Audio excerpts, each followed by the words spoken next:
What is up, everybody?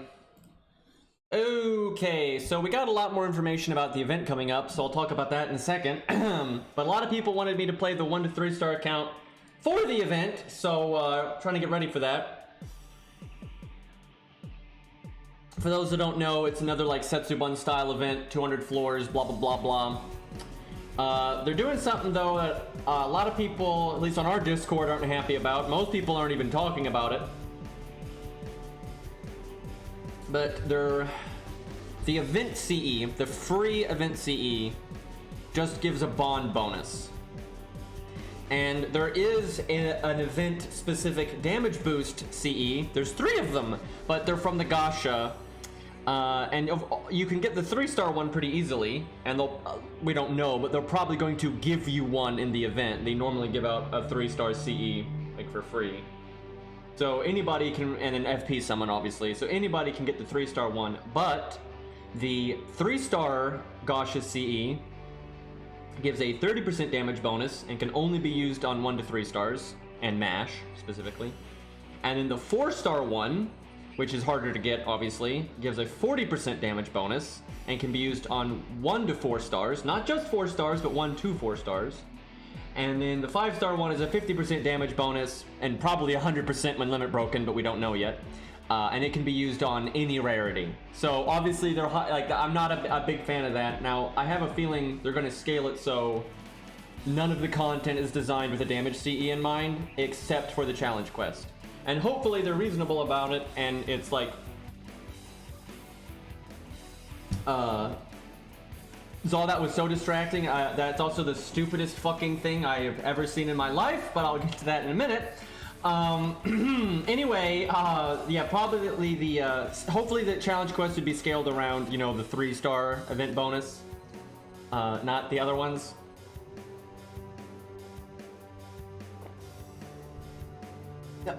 So whenever people act that way about Baldi though, it's obvious that they haven't actually used him in a practical setting, right? It's easy to like theory craft that like Proto-Ku and Baldi are just as good as Ku, but when you get down to it and you actually test it, it falls apart. And I know this because me and Cairo both test Ku and Baldi, you know, constantly, and he comes up very short all of the goddamn time. I'll just say thank God for Hans. I'll say that though. But when it... Oh boy, when it comes to soloing specifically, Baldi cannot solo as much as Ku, not even close, not even close to close. It's like so far behind, it's laughable. Somebody go to Cairo's stream right now, because Cairo's got a level 100 2k full Baldi and he uses them constantly. And yeah, go ask him if Baldi can solo as much stuff as Ku. God, but yeah, I don't even know where that like myth comes from. People always say it. I've heard it a lot. I see it on Reddit, Discords, wikis. You know, people are always saying Baldi can solo just as much as Ku, but he doesn't. You know, meanwhile, there's like a million videos of Ku soloing, you know, fucking God Juna and a bunch of challenge quests and all this, and there's none of that for Baldi. There's like 2 things, and they're like easy garbage. Most people nowadays know Siegfried is good. It took him a minute, but I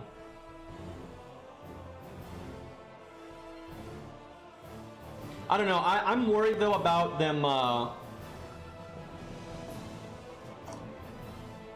making the damage CE from the Gacha. That's just not a good, even if the event is made in a way that it's reasonable, that's not a good thing to start. They've never done that before. Well, kind of some exceptions there with like when they made the Sakura CEs, damage CEs and stuff, but I don't know, I don't really like it. We'll see what happens though.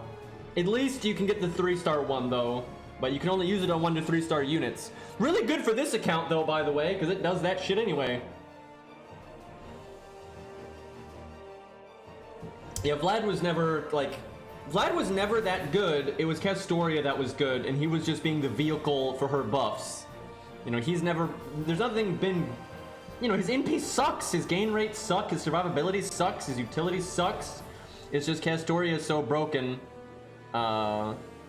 You you know, it works out. So that's technically not a 3-star CE on Babbage, but I need... Oh, hi, Cairo. We were just... I'm not even kidding. We were just talking about you and Baldy. People saying Baldy can solo just as much as Ku easily, which is a lie. Hi, Ari. But yeah, that, like I said, that kind of mindset is always an indicator to me that somebody has watched videos without really thinking about it and has looked at things on paper but hasn't actually tested it and put them to the test, right? Like, okay, well, how does Ku do in a budget team? How does Ku do in a non-budget team? How does Baldy do in a budget team? How does Baldy do in a non-budget team? And then actually compare them. And then can Ku solo this? Can Baldy solo this? Like, because pretty much any time I've ever soloed anything with Ku, we've tested if Baldy can do it, and the answer is normally no. Sometimes he can. Sometimes there's some things out there he can solo, but he is very far behind. And then they buffed Ku again. We're not even talking about that, right? We're not even talking about the most recent buff for Ku, because, you know, then it's just really silly, but yeah, Gasha CEs with the damage bonuses. We'll see how they do it. I mean, maybe they'll let us pick, like with White Day, they'll let us pick one of the higher rarity CEs. That's one way they could fix it. But I do suspect that the 200 floors will not demand the damage CE at all. But the challenge quest probably will, I suspect.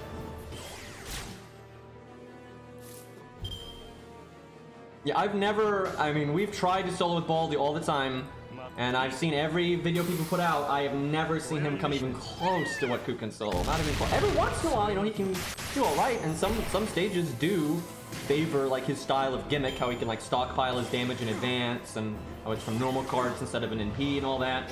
But his survivability is so much behind that even if he can get ahead on damage, he'll die so much sooner that it's not proportionate.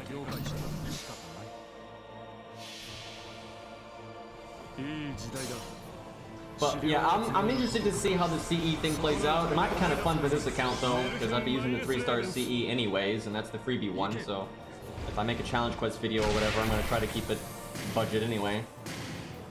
I'm worried though, I am worried. Ari, I've actually got a favor to ask of you, if you have the time at some point.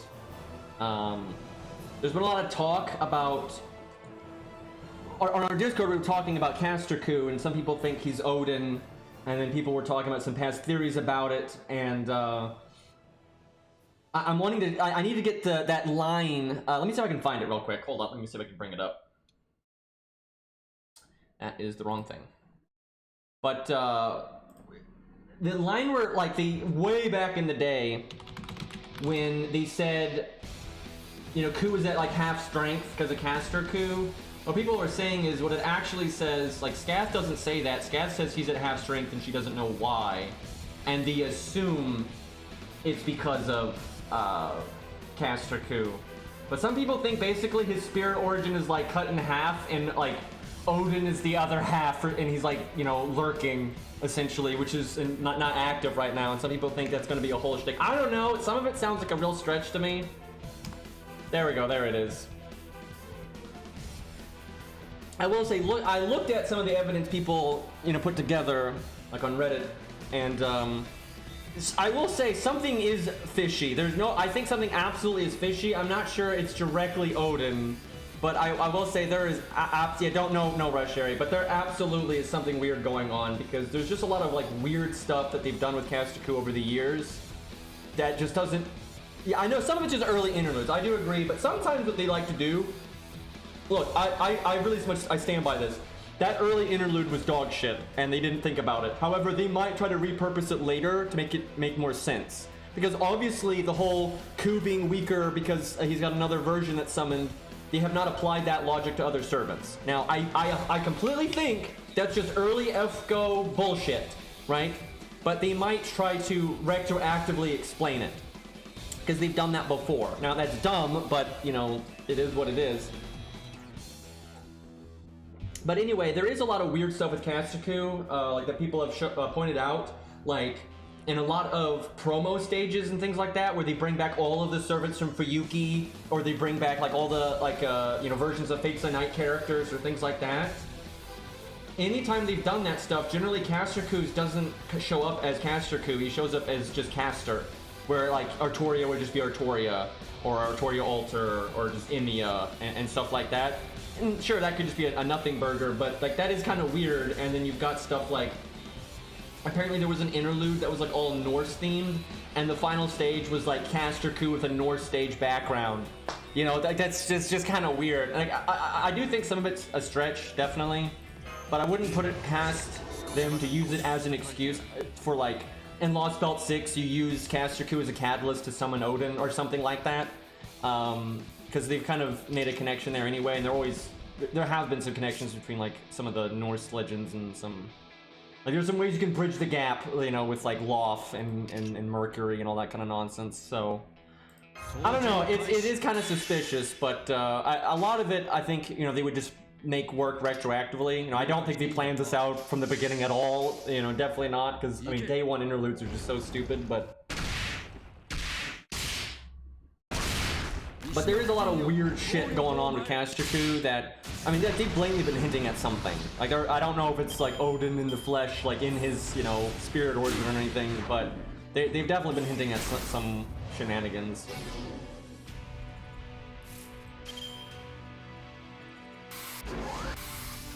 And, yeah, I don't know, we'll see.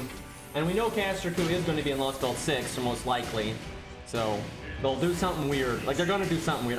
I don't think, though, some people think it's literally that Castricu has been Odin this whole time, or Odin, like, fused with Ku, right? They're both there.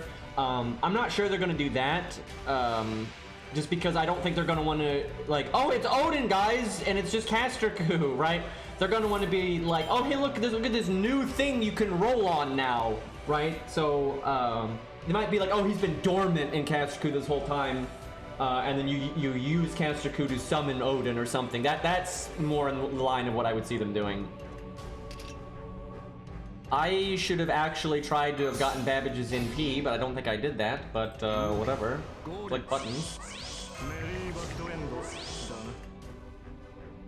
Well, I don't think, like, from what people are saying and how I've looked at the evidence, I don't think Odin is really influencing Castricu much at all, if any.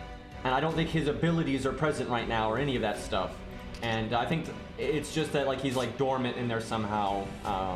Like, I don't think he's power boosting Ku or anything, because actually they've said the opposite. They've said Ku is actually weaker right now than he normally is. And obviously Castricu is behaving almost exactly like regular Ku, right? So he's not really acting like Odin. But he does have primordial runes, which in Fate come directly from Odin. You know, he's got the doggos in his final stage, which Odin had doggos and stuff. Again, I do not think Odin is Castricu, but I think they're kind of foreshadowing Castricu being involved in, like, summoning Odin later. I do think that's a thing. Like, someone in my Discord was thinking basically that Castricu is Odin and he's just pretending to be Ku this whole time. That I don't think. But I do. They are absolutely. I really think they are foreshadowing, like, some kind of Norse connection with Castricu, and it could be potentially Odin stuff. Because, I mean, for God's sakes, his Bond CE is called Yggdrasil. Like, what the fuck, right? And, like, there's been a lot of events where, like, Sigurd has basically been like, is that Ku? Like, he's just, like, kind of curious about it, right? And that's kind of a you know, a Norse thing right there. There's just a lot. They've just consistently done weird shit like that with Castricu, so I am kind of on board that there's some kind of Norse shenanigans going on. Again, I'm not so sure about it just straight up being Odin. That just seems like a massive stretch to me. But I suspect in Lost Belt 6, there's you're gonna have Castricu there, and something Norse is gonna go down, and it'll be somewhat related to Ku. I definitely think that's gonna happen. And I could see them doing that anyway with just the way Lost Belt 6 is looking, so.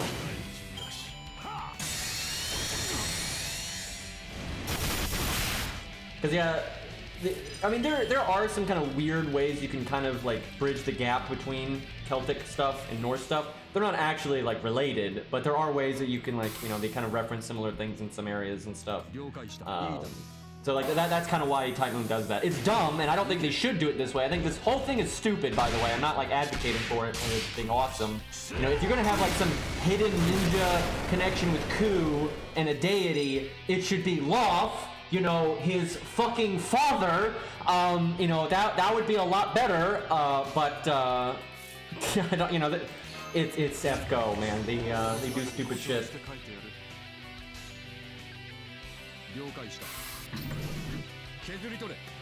And yeah, we do know Odin is on our side, him and Zeus actually. Like regular Odin has been on our side, and his birds are in Lost Belt too. Like they are. Like it's not even like a mystery thing that they just are. And the fact that they did Scatty, right? Scath equals Scatty.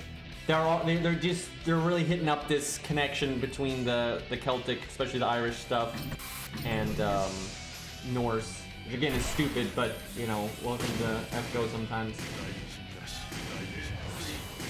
Like at first, when someone brought up in my Discord, I was like, "This is stupid and you're super reaching." And what he was bringing up was literally Caster Ku being Odin, like full blood, which that I think is reaching is dumb. But as I looked into it, I'm like, there is a lot foreshadowing some shit here. Okay, so what I need to get done on this account, I need to get Bond and Diarmid and Darius, because they're who I'm leveling for the event, because I don't have that many Lancers other than Ku. And Darius is just a good variety. So I need to get their bond up so I can do their strengthenings and that kind of thing.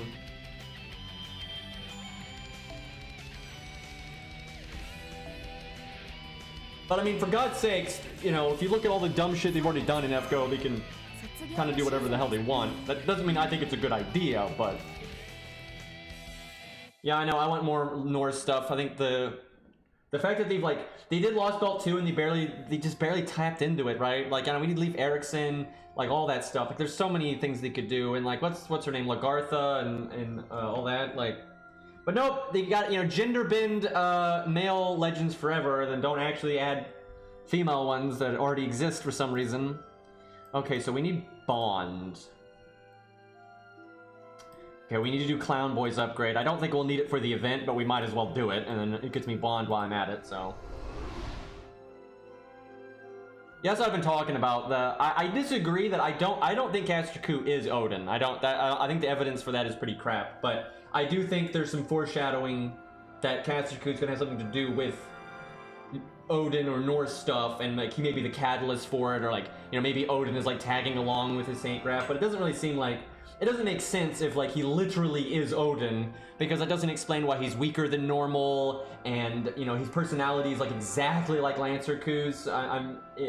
I feel more like he's like tagging along, and he's like dormant or something, and they'll use Caster Ku as a catalyst to summon Odin or something. That seems more in line with what they would do, because I think we'll all agree on this. They want that money, and it is a lot more profitable for them to be like, hey, look, it's a new design, new, you know, 5-star, and it's Odin, blah, blah, blah, blah, right? Opposed to being like, oh, look, Caster Ku was Odin all along, right? One of these makes them more money than the other one. You know, it's kind of like how with Super Romulus, you know, you use, like, Caligula as the catalyst, and, you know, you summon Super Romulus, but, you know, Super Romulus is a new thing, and is his own unit, and so on and so forth. Don't gender bin Odin? I mean, I don't think they'll do that, but, because I think they've already referred to him as male several times.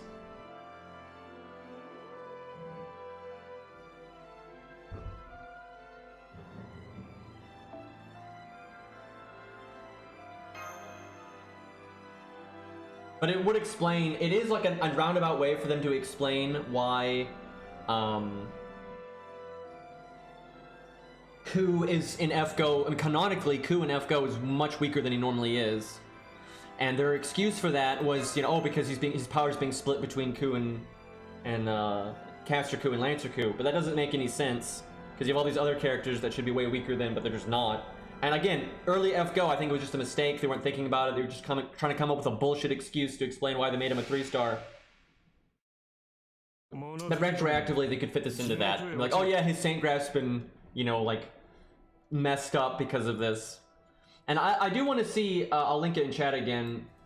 People were basically saying in Scath's interlude, she doesn't say that Ku is weakened because his Saint Graph is like cut in half between him and Caster Ku. She just says his Saint Graph is cut in half, and he's like at like half power in FGO. And then the Mash and crew assume it's because of Caster Ku. That's what people were saying. I don't know if that's true because I don't speak the moon runes, but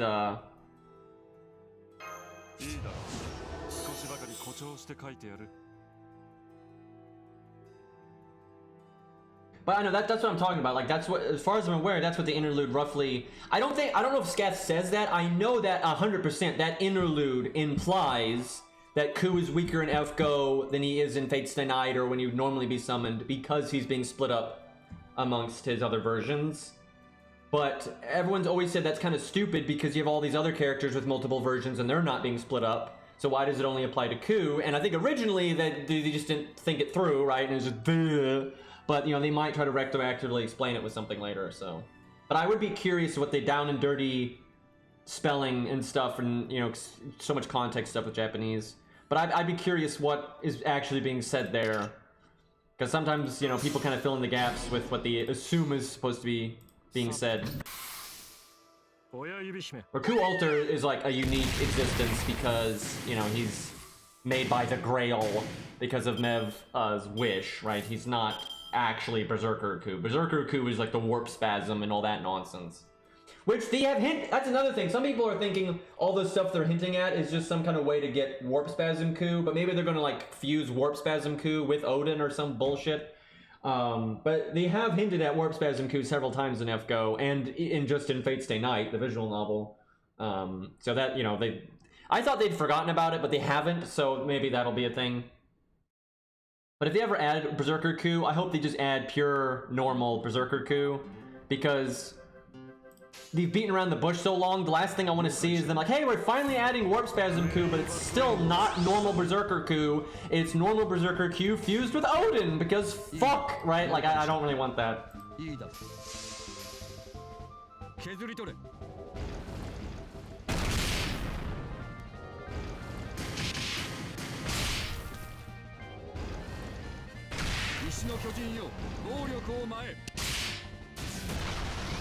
don't know what Daybit Servant is, but I can pretty much guarantee you it's not that, because of the way he behaves, and because he actually speaks some, so.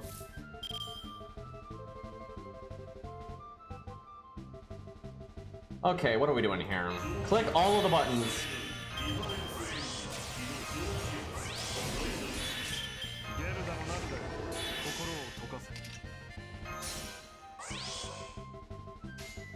I'm pretty sure Babbage is going to do more damage here than he would do with his NP with all these buffs, so. That new Babbage buff is pretty swell, man. And this is with a garbage CE. He's wearing the Bond Up CE. That has like no stats on it and no damage up.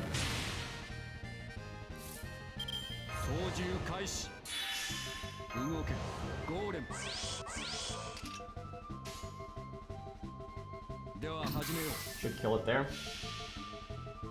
No, regular Ku can't use Warp Spasm. Class Container is too limited, so it doesn't have it. At least we presume so. I mean, they could always be like, lol, it's been here this whole time, he just wasn't using it, guys. Psych! I mean, they've done shit like that before. But, you know, absolutely nothing suggests that he can do that.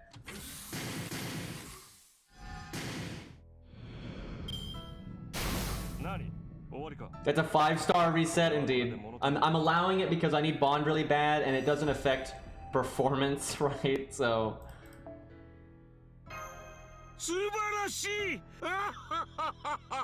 You might have fun in the new event, Kath. We'll see. It's, you know, Setsubun style, so it could be a good one. Hey, Say, thank you for the 9-month resub.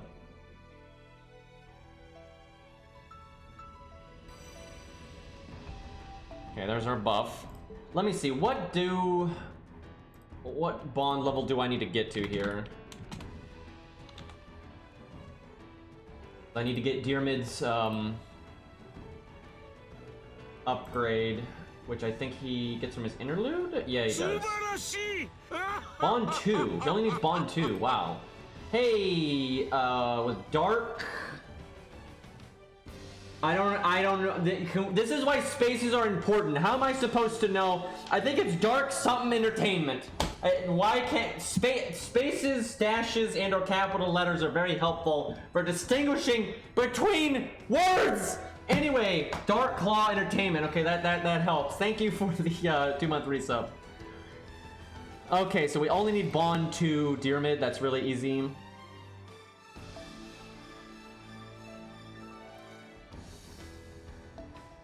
Am I already? Yeah, there we go. We got it. All right. And what does Darius need? Because Darius is the other one. He just might need Final Ascension or something.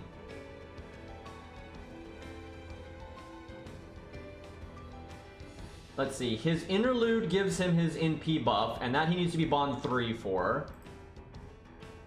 And then his third skill upgrade, he just needs to be Final Ascension. Bond doesn't matter. So he needs to be Bond 3. Let me see where we're at with that. I like how every stage I'm fighting assassins, so I get to just keep summoning Babbage with the CE. Oh god. Darius, please don't be one of those that just takes forever to get your early Bond. Let me see, what does he take? Holy shit! What the fuck? Darius, what? Okay, so for Bond 1 Darius, you need 5,000. For Bond 2 Darius, you need 15,000. And for Bond 3, you need 10,000. So that's 30,000. But then for Bond 4, it only takes 2,000. Which is like nothing. But you don't need to get Bond 4. But then for Bond 5, it takes 18,000. So he takes 50,000 Bond points just to get Bond 5. He's one of those. They don't make those too often, but holy fuck, that sucks.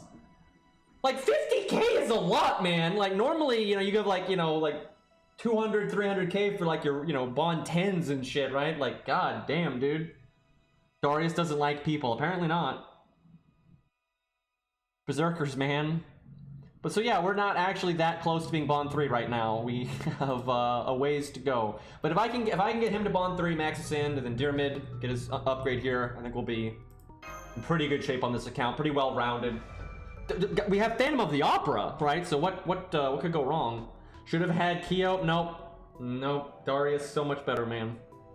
Not only do I like him more as a character, but gameplay-wise, he is so ahead of her these days. Yeah, then you got Grandma over there only taking 10k to get to Bond 5 in total.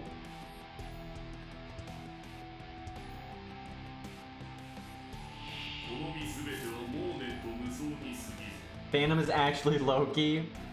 Yeah, I know it sounds like a stretch, but I do think there's something going on with Castraku. I guess I think some people are exaggerating it.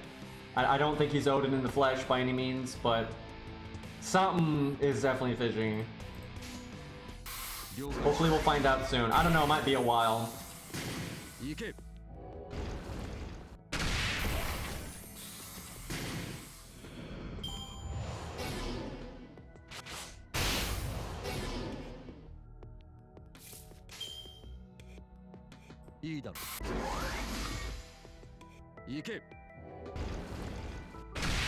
God, what if they added a 5-star version of Ku, but it's just like him combined with Odin, dude? That would be so depressing to me. Can we just get like a normal Ku as a 5-star? They just never do it, man. Hawaiian shirt would be good too.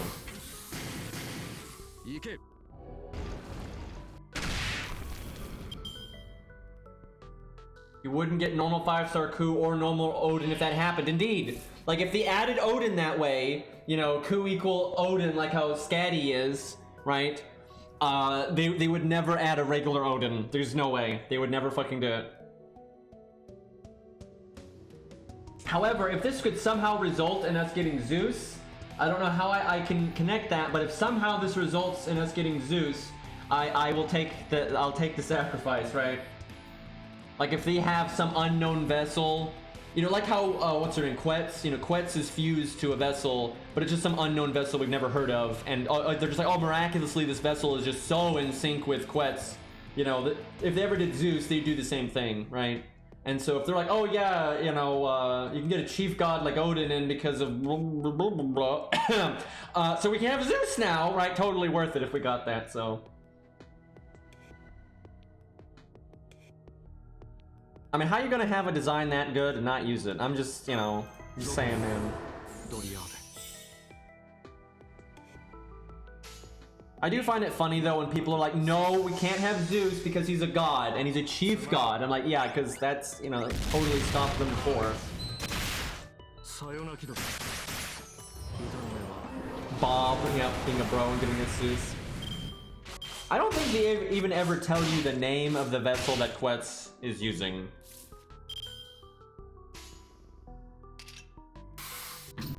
Savage, please. These sound effects, dude. If they put out Zeus, they would definitely use regular Zeus, not Lost Ball Zeus, like easily, because like they've already shown that regular Zeus is like on our side and nicer and that kind of thing. Also his power, it makes more sense to be summonable and all that. So yeah, there's no way they would do the Lost Ball one. But yeah, they presumably look the same anyway, so.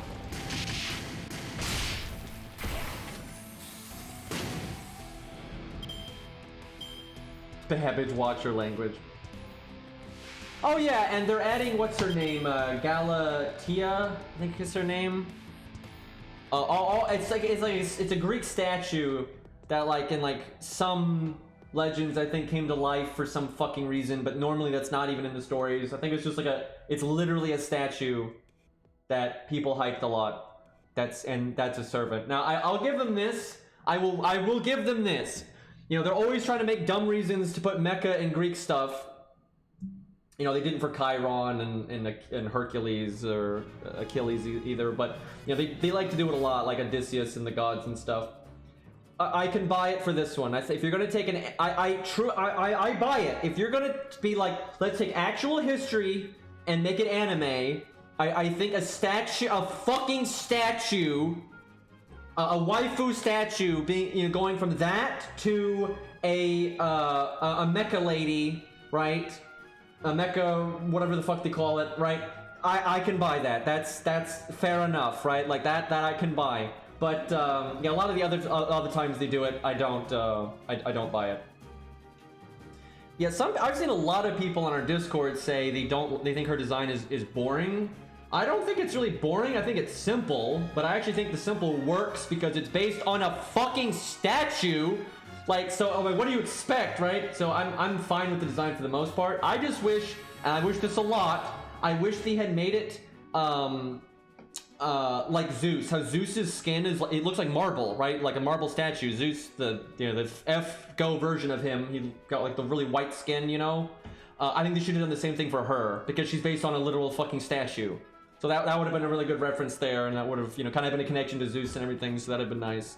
But we'll see what their other stages are like. But yeah, I'm kind of with Aerie. I'm not like crazy about it, but yeah, I don't think it's bad. I think it makes complete sense for what it's based on.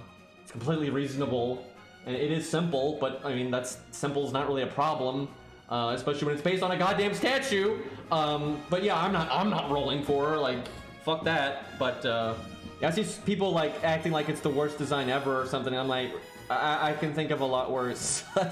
It really does not bother me. For me, I'd actually say I think it fits quite well. I actually think it's done pretty well for being an anime, you know, blown up version of something. It's just not to my taste, right? It's not my cup of tea. But yeah, who knows? Maybe the other versions are better. Maybe she'll have a full-on mech, you know, version for stage 3. You know, then maybe I'd be on board, but I doubt it. But we'll see. I mean, I skip on almost everything they add ever, but you know, because I like actually having SQ.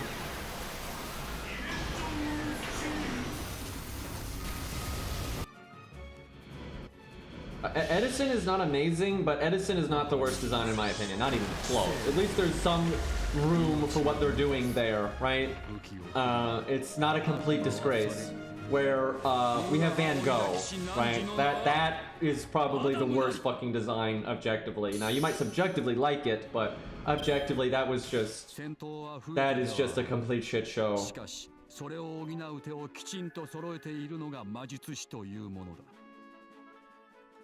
Yeah, it's not even close. Like, Edison is at least like in line with like some things that he's actually based on, right? Like, they're still blowing it way out of proportion and being completely ridiculous with it. And it's kind of a meme, for God's sakes.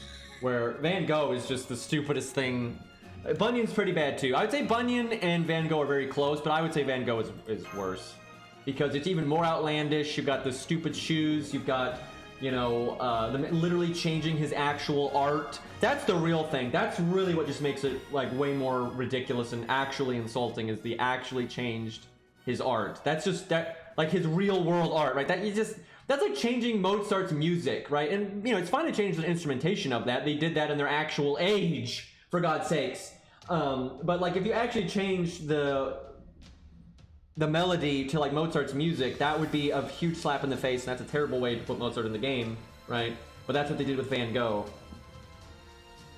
Yeah, I would say subjectively, I'm more annoyed by Paul Bunyan just because I like the story of Paul Bunyan a lot, and I hate having it get represented that way. But I do think it's not as bad. The worst thing about Paul Bunyan is just it's so lazy, because they put a joke servant in the game to represent Paul Bunyan, and that joke servant had almost no effort put into it. And you have lots of stupid flaws, like, you know, where the legend comes from, the frontier, them saying that only now one country remains there, which is objectively false, because the frontier is around the Great Lakes, and that legend is from the Great Lakes, and there's 2 fucking countries there, Einstein, right? Like, that's so bad. Like, that's so fucking painful that there was so little effort put into it, to that kind of stuff. But I you know, it's not as ridiculous as you know, Paul Bunyan is just kind of a joke. It's a bad joke. It's a bad joke that they put in the game as like the main version of the servant, and they've said there's a regular Paul Bunyan out there, but they'll never show it. Where Van Gogh is kind of similar to that, but then they actually change his real work. The design is a lot more out there. It's also randomly fused with a nymph, and it's also randomly fused with elder gods, because, you know, everyone, when they think of Van Gogh, thinks of, you know, Lovecraftian, you know, elder god worship, clearly. You know, much dumber, right? Definitely dumber. So subjectively, Paul Bunyan kind of hits me, you know, where it hurts more. But objectively, I do think I think Van Gogh is the only servant in FGO that I think is actually insulting to the source material. Because for the most part, it's things that are mythical. They're made up to begin with. They're not real things. They're just stories, jackasses from the Bronze Age and such made up. So who cares if you have a really out there interpretation of it, and then, you know, later on, that's fine. Like, who gives a fuck? And a lot of times Fate actually does pull a lot from the source material. People don't realize that, but honestly, Fate actually normally does a good job referencing things from the source material. Van Gogh, though, they basically reference nothing, like nothing, and they just made up a bunch of OC, please don't steal nonsense, and shoved it in there, and then literally changed the guy's real work, you know, for their own fan fiction nonsense. That really is like just going too far, in my opinion. It's the only thing in FGO that I've ever been kind of pissed by like that. Like, I've never pulled the this is kind of, you know, insulting or offensive card. Never. I've plenty of times said this is dumb and I don't like it, but I've never felt like that they've really dishonored something before. But that Van Gogh is the one time that I'm like, yeah, y'all really didn't do so good on this one, and I really hope they don't do more of that moving forward, because and I'm not even a huge Van Gogh fan, to be honest. I don't mind his work, and I certainly respect like its place in history and everything, but it's not like I have like a personal investment in Van Gogh stuff. But like, yeah, that's a pretty fucked up way to handle someone that was especially a real person. Okay, time to summon something that's not Babbage for once. I'm still going with the Bond Boost CE because I need every bit of Bond I can get here for Darius. And they're making me fight every goddamn class under the sun here. Let's go. I guess Lancer makes sense. Also, Ku is just really good, so...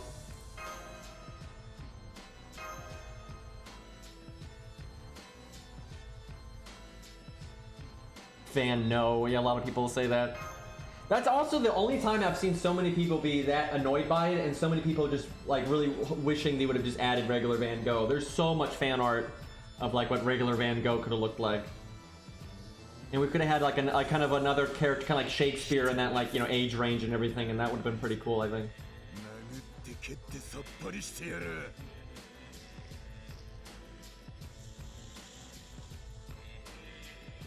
But yeah, I don't even know how they came up with that one. I could not even fathom, like, hey, let's put the nymph child in Van Gogh's body and be powered up by elder gods. Like, what? Like, that's just stupid. Like, how the fuck? Like, why though? Like, and if they wanted to add the nymph child into the game, right, that's fine. That's totally fine, but just add them into the game. Don't do all this other nonsense.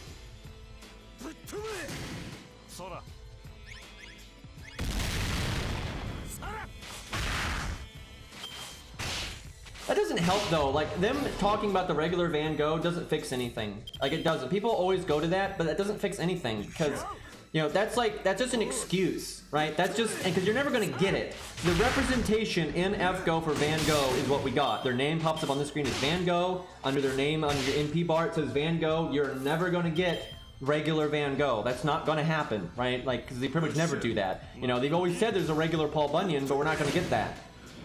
You know, the representation is the representation for the thing, and that's what they went with. That's what they decided to do. I wouldn't say a word if they added regular Van Gogh and then they made this crazy alt version, like, oh yeah, then you had this one time. It's like Shakespeare's in the game, right? Now I will say they're pretty lazy with Shakespeare, giving him like no voice lines and all that kind of stuff, but you know, that's day one FGO. But so we got Shakespeare. He's got a canonical design in Fate Epoch. He's got, you know, a character material book. He's pretty fleshed out in that. You know, and he's, you know, done decently well. And so let's say they had an event down the line where the regular Shakespeare that we know from Fate isn't in it, but he was in it, like how Van Gogh was, right? Like, oh yeah, before you showed up, Shakespeare was summoned, and you know, this, that, and the other, and now his Saint Graph has been body jacked by Thumbelina, right? And you know, but because we already have regular Shakespeare and he already has his own representation and he's already in that, you know, I'd be like, yeah, that's kind of dumb, but I wouldn't think anything else of it, right? Like, oh yeah, Fate being Fate, right? I'm not gonna be like insulted by it. I'm not gonna think you're just, you know, it's not a problem. Like, if you have regular Shakespeare and some jacked up weird alternate version just cause, you know, it's not so bad. It's kind of like with Ku, you've got the, you know, Mev Wet Dream Grail creation Ku alter, but we've got regular Ku, so it's like, you know, it's fine, right? But with Van Gogh, you're never getting the regular Van Gogh. That's all you're ever gonna get is this. You know, it's same with Paul Bunyan. You know, they say, oh yeah, there's a regular Paul Bunyan. They're not gonna fucking use it, right? So there might as well not be, right? So it's like lip service, right? It doesn't mean anything. If anything, it's more annoying because it's like, oh look, you could have had it, but you don't.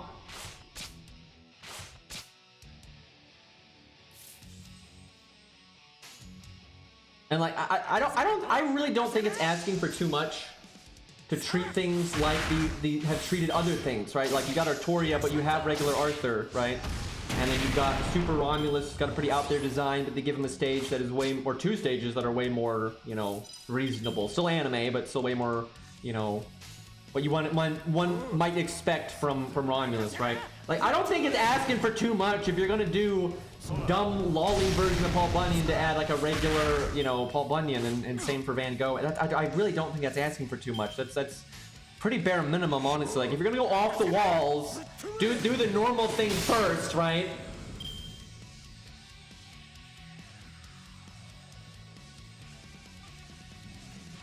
Hopefully we get adult hands. They did the CE recently. I think they're going to do it at some point. I think it might be a while. But I do expect them to do adult hands at some point. And they've always hinted at that since CCC, for God's sakes. So I do think that's going to happen. And that was something that we'd always, like me and Cairo had always said, because we knew it was a thing. It wasn't like a surprise that Hans has an adult version. Now, they didn't pull that out of their ass. That's been like a known thing for a while. And we were always like, oh man, it'd be cool if you could see that in FGO, but because everyone, you know, saw Hans from CCC, they'll probably just stick with that one. But, and now we actually got a design for it now, so maybe we'll get it.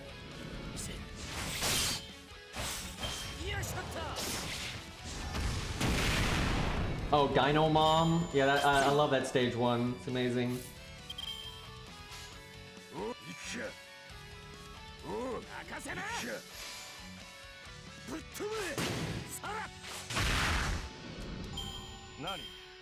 I don't really care about the face looking similar, because in anime most faces look similar anyway, and it really doesn't matter.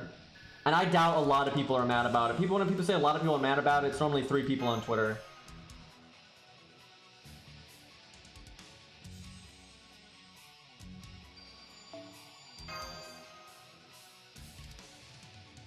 Like, that was the thing with like that Korean quote-unquote backlash for Good 3. It was hardly anyone. Like, most people didn't give a flying fuck. FGO's not even big in Korea, for God's sakes. Yeah, she's still herself. She still represents her own legend. It's kind of just a funny nod to their similarities. You know, I probably would have done it that way. Like, if it was up to me, I wouldn't have done it that way. But I don't really care that they did it like that.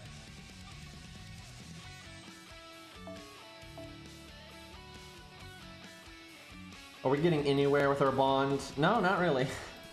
These stages don't give a lot, I don't think. Yeah, I've actually seen mostly the opposite. A lot of, you know, people are happy to have them in the game, so she's been decently popular.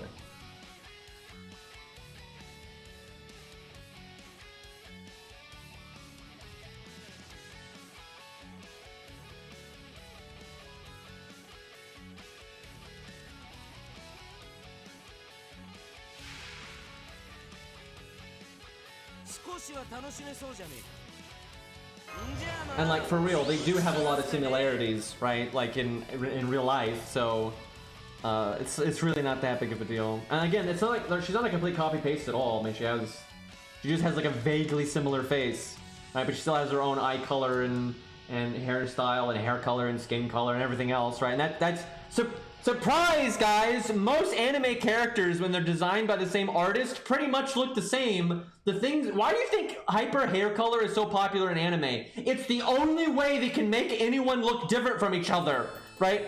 And like, normally when like characters' faces look a fair bit different, it's because they're literally a different art style, like from a different artist, right? That, if you look at like, you know, whatever anime, and you remove everyone's hair color, or just the hair, you completely remove their hair, and you remove like their eye color and stuff, most of the characters look the same. Like, they literally look the same, right? They'll have like very slight variance in like their width and height, but the way anime is drawn, it's mostly just art style. Like, the way you draw faces, it does not change very much at all. Like, they're very similar. People always, you know, blame, you know, Fates of Night for everyone having the same face and everything, but that is so standard in anime. That is not unique to Fates of Night in the slightest. That is most fucking anime. If you take out the hair and everything, everyone looks the goddamn same. Like, that's why the hairstyles are so extreme and the colors are so vibrant. It's because that's how they want you to tell the fucking people apart. Like, that's how they characterize characters in a lot of anime, is their fucking hairstyle, hair color, and eye color. And eye shape. That's pretty much it, right? Their goddamn face is the same. So when you have the same artist do two characters, it's pretty normal that their faces look really similar. And a lot of times it's on purpose. It's just an art style thing. Like, look at Code Geass. Almost everyone's fucking face in Code Geass is the same if you take out their hair and everything. Right, again, you might have minor variants in width and stuff, but anime is a more simplified form of drawing. It's supposed to be that way. And it's also easier to, you know, to mass produce because of that. But that's just part of like how anime is done. And there are, if you're, you know, if you want to go the extra mile, and some artists do this, there are small things you can do for detail and things like that to make it better. But that's pretty rare, honestly. And normally it's also not budget and time efficient, right? Doing extra detail a lot of times is just, it's just not practical, and your editor's gonna like, stop it, you fucking fuck, right? Like that's very common. So. But yeah, that's a fun thing to do. Go look at art from a specific artist, and then just look at like all the things that they've drawn, like the faces of their different characters, and remove their hair, right? And remove like their eye shape and stuff, and like you'll notice most of the face shapes are pretty much the same. But yeah, like Code Geass is a really good example of that. Most of like the core line work for the face is pretty much the same.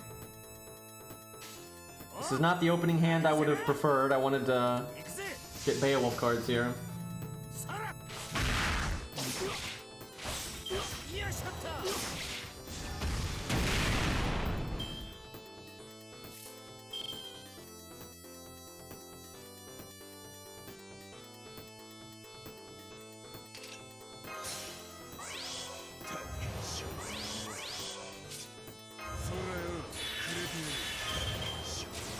And it is not a sign of a good artist.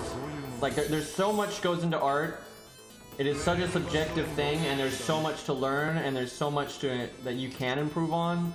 It's not like, oh man, you know how to draw a lot of different styles of faces, so you're a good artist. That's not a thing. That's dumb.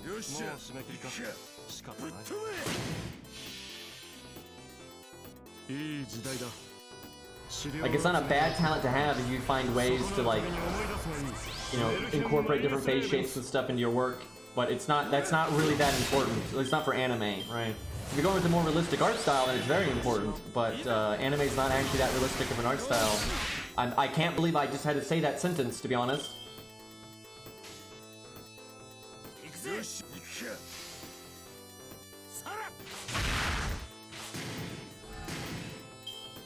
We could have won this so much faster if we had, like, just starting NP on a saber or something, but you know. You take that back, anime is real, yeah. Never mind being realistic, it's just straight up real.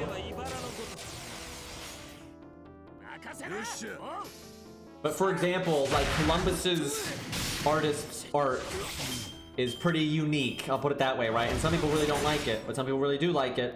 You know, it's a totally subjective thing, and it's obviously not even remotely realistic, and that's fine.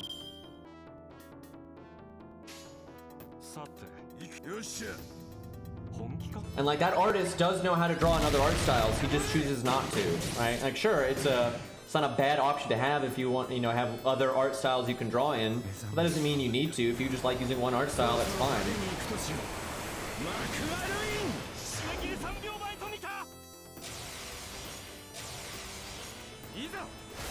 I cannot believe Hans lived and then he just died anyway.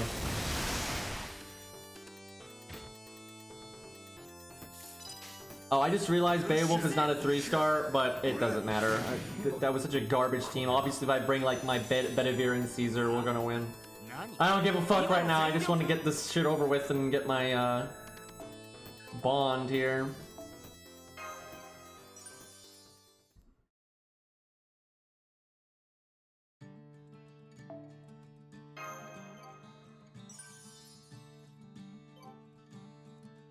I mean, realism has never been really a part of art. Some art has aimed to be realistic, and that's fine. But I mean, if you look at, like, I mean, cave paintings, for God's sakes, you have like all kinds of, you know, bizarre things and stuff. It's never, there's no objective goal to art. That's kind of the point, right? Certainly some artists today and in the past have desired to make art that is realistic, and good on them, that's fine, nothing wrong with that. And there have been artists today and in the past that have not tried to be realistic, and that is also fine. This song is, what is it? It's from Bastion, In Case of Trouble, that's it. I knew it was from Bastion, I just couldn't remember what it was. I might switch over to Samsung Flow in a minute and play my, like on my phone, and play my regular account. Or my regular ult, because I got some strengthening quests we need to do over there. However, I really do want to get Darius Bond up. I think that's all we need to do though for... my fucking mouse is like so messed up right now. I keep clicking all the wrong stuff. What else would we even need to do over here? Prep. There's always just getting XP, because we need to level Darius. That's like all we gotta do though. I think this account will be in pretty good shape. If we just get Darius up. Like, let me check. Make sure I'm not overlooking something drastic.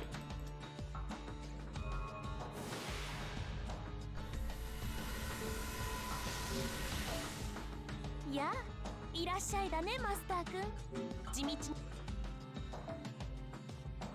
Okay, so sabers, we've got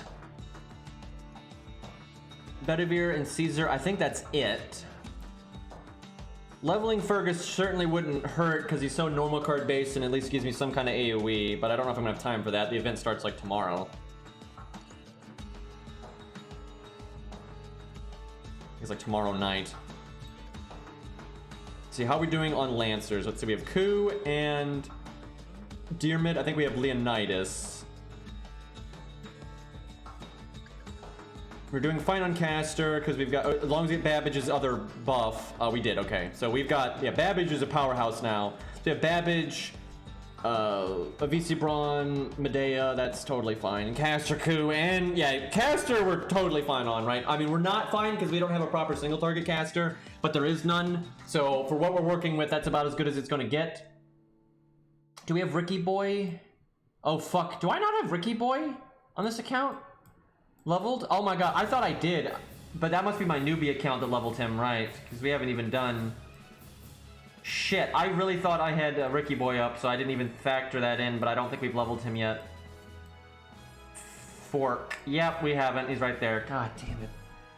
I forgot, you know, it's my newbie account that's done Lost Belt 5, and we leveled Ricky Boy for Demeter. I'm a boss killer? Yeah, I don't know about that one for Medea there. So I thought our rider slot was totally good. It's not. Our rider slot sucks. We have Alexander, who is mostly support and utility, and then Ushi's great. Ushi's super good, but that's it. That's all we have. We have nothing else. I guess we have George, but not exactly a DPS. So if there's anything else I level, it's probably going to be a rider.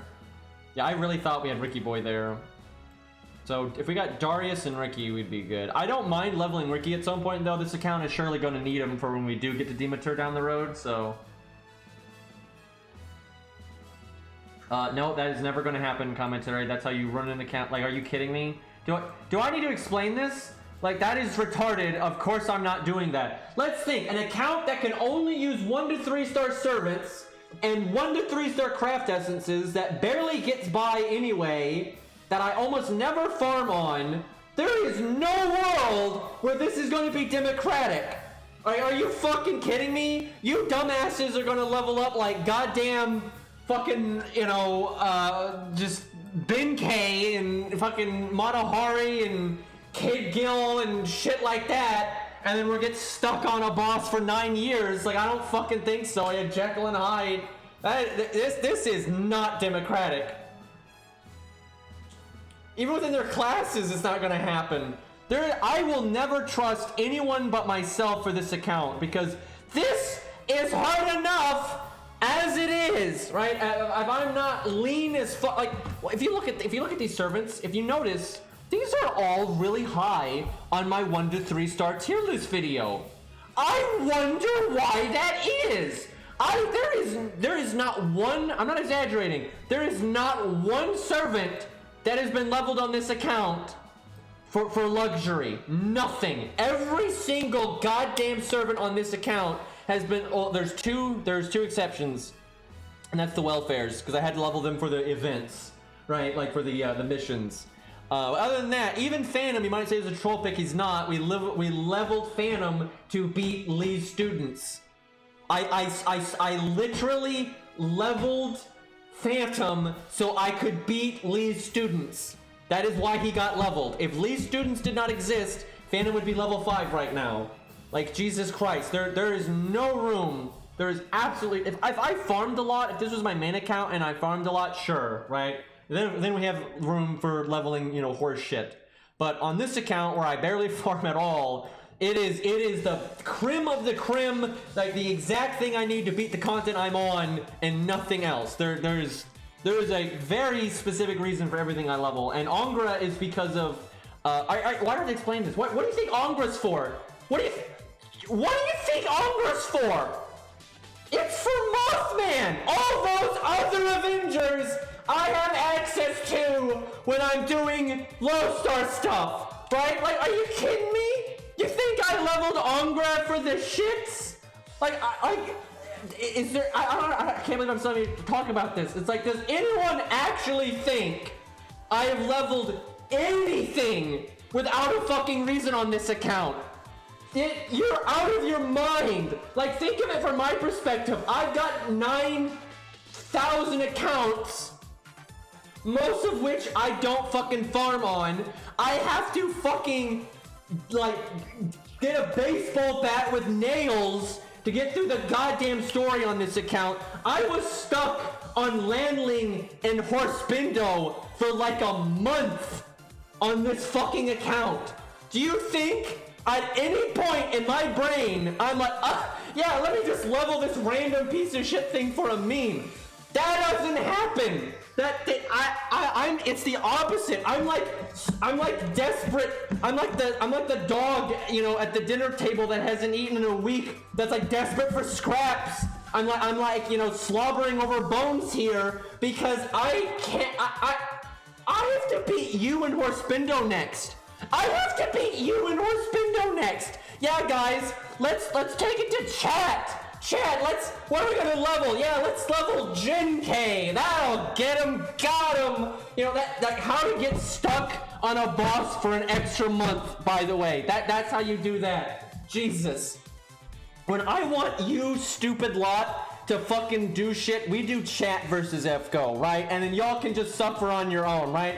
We are not, let me stress this, at any point using the democratic process to determine what we level on the goddamn 1 to 3 star account. There is no freedom of speech here.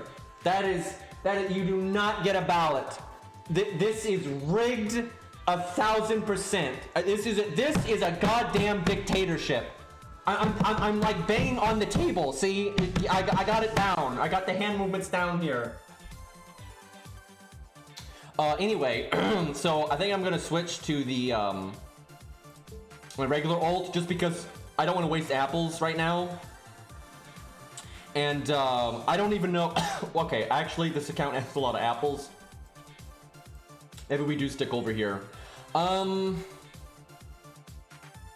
Yeah, we'll do some just bullshit, boring ass farming. I hate to do that on stream. You know, I'd much well, no, you know what? No. We're gonna do fun things. We're gonna do fun things. We'll use like we'll use Cath's bull. We haven't seen Cath's bull in like months because he hasn't played in like months. So let's find a stage to use Cath's stereo song stuff. That's what my stream's normally about anyway, right? So fuck this farming noise. Give me a second. I gotta whip out my phone because we're on PC right now. I gotta whip out my phone here and get all that hooked up.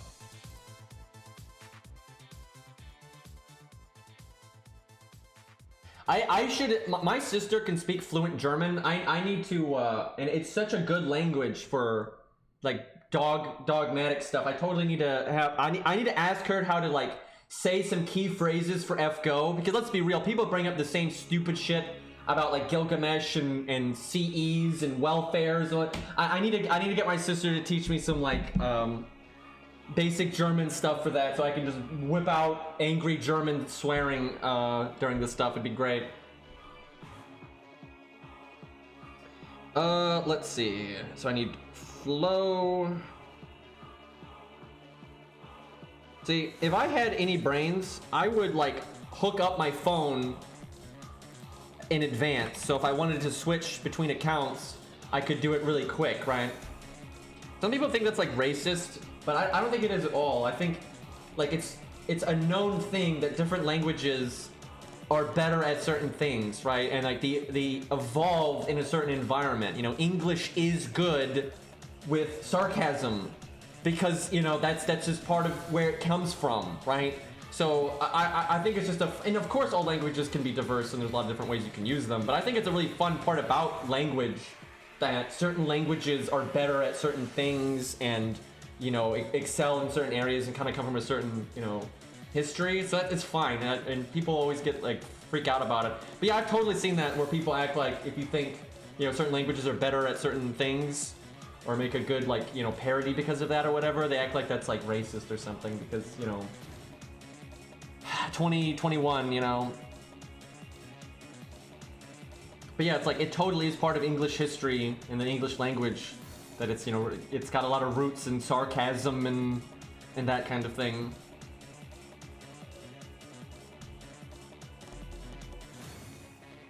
Okay, I think I got my phone hooked up all good now. Man, they did this recent update though for Android that I am just not a fan of. It makes it a lot harder to cancel apps and stuff, like the way they put the virtual buttons and everything. Not a fan. Kat, do I have you added? Because I'm going to use my ult here, so I don't know if I've got you added on here or not. We'll find out.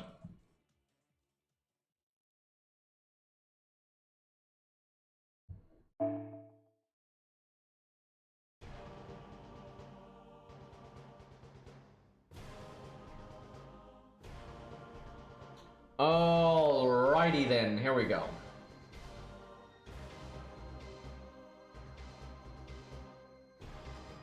Good enough.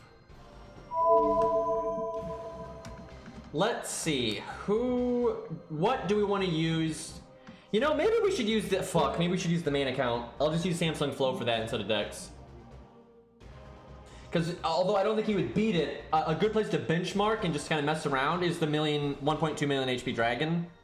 There's no way Finn, Jesus Christ, that's so many subs, but I appreciate it, but my god, brother, you gotta save the bank, man, but I do appreciate all the subs, dude. That is a lot. Also Moriarty, though. Oh, Kath got a sub, nice. Yeah, we'll go to the main here, and we'll whip out Asterios versus the Dragon. I love that Moriarty line, though, dude. It is so 10 out of 10. When that went off during Darkest Dungeon, like right as they discovered the like Demon Gate or whatever, that was so perfect. Like that could not have been better. Okay, let me. God, how many subs was that? Was that 10 or something? Jesus, man.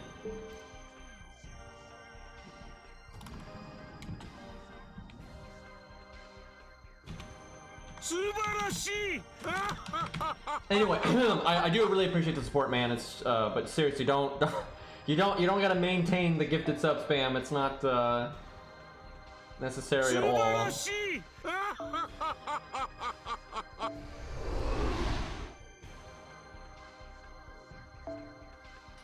Okay, there's Kath. Let's see, what is the best CE for this? And then I guess command codes. Kath, you have pretty random ass command codes, don't you? I know you have some, but they're like all over the map. You could, if you don't know this, Kath, because you haven't played in a while, you can actually respec for free now, so you can switch around. You can switch around command codes willy-nilly, and it has no consequence. So give him something. I don't know what the hell you have, but give him something. If you want, you can show me a screenshot. You can show me a screenshot of what command codes you have, and I could probably ballpark something.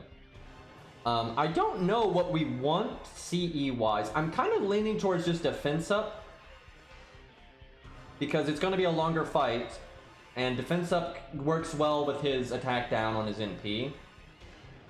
And if this boss had a high hit count, I would actually say what he's got is good, but this boss does not have a high hit count. As such, this isn't exactly a fair time to test Asterios, by the way, because he gets really wrecked by low hit counts, but you're going to be sad. It's fine. Give me 1 second. I'm going to get water, and then, yeah, just link the screenshot in chat here, and we'll see what we got to work with here. I figure we just have the bare minimum of value. It's better than nothing.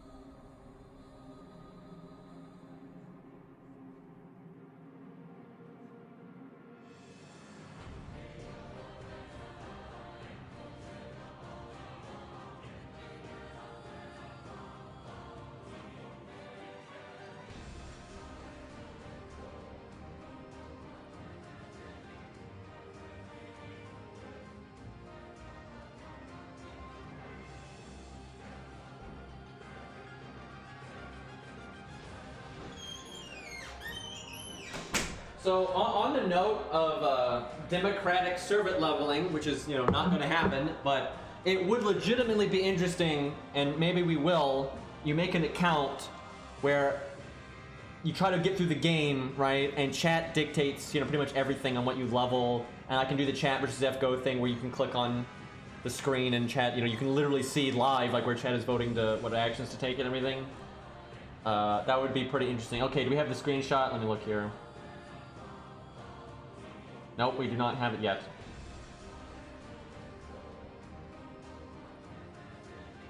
I DM'd it? Okay, let me check. Okay, so the Kath, the one that's got like the pink background with the sword, like the sword with the pink background, put that on a Buster card. Put the Siegfried one on a Buster card. put the Santa altar one, I think put that on the Buster card too. So we're just gonna make stars while clicking buttons.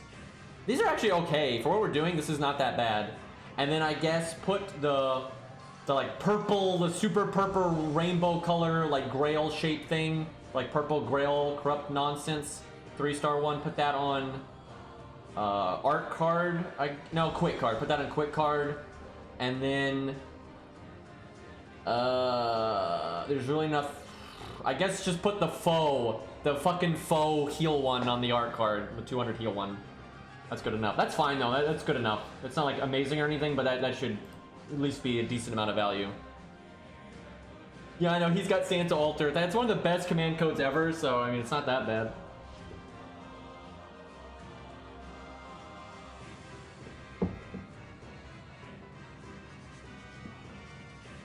So I don't like Uriel, but I wouldn't have leveled her for the 1 to 3-star account anyway, because we've never needed her. We've had no issues beating Saber bosses at all, or Berserker bosses.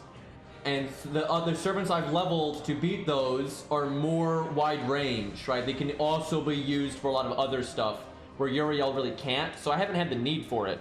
Now I probably wouldn't, she's the one thing I probably wouldn't level anyway, just because I really don't like her. But there's been no need for her. Nothing we've ever been stuck on would Uriel be the answer for, ever, right? And so it clearly just would have been unnecessary to have leveled her, so. Now that might change down the road, sure, but.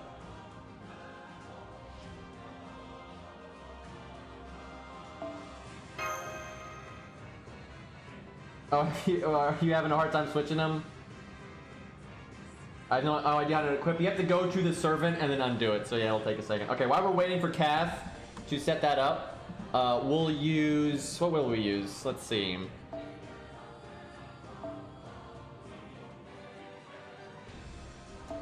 See, this is my ult account. What do I have? No, this is my main. Right. Excuse me. I don't know what the fuck I'm talking about. This is the 1.2 million dragon. Okay, let's go Darius. That's another berserker. Why not? Oh, here I can show. Let's say if I'm gonna do this, I'm gonna put on command codes myself, so I can show off how to unequip command codes. Yeah, いらっしゃいだね、マスター君。 What are we gonna give him? Guess we're gonna give him a lot of dragon stuff. Yeah, click command code and it's the middle button right here.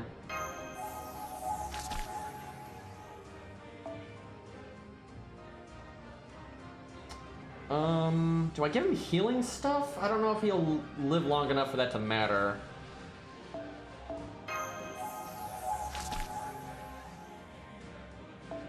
You know, I don't know if we ever have. I know we did Gil vs. Dragon a long time ago, but I don't know if we've done that recently at all.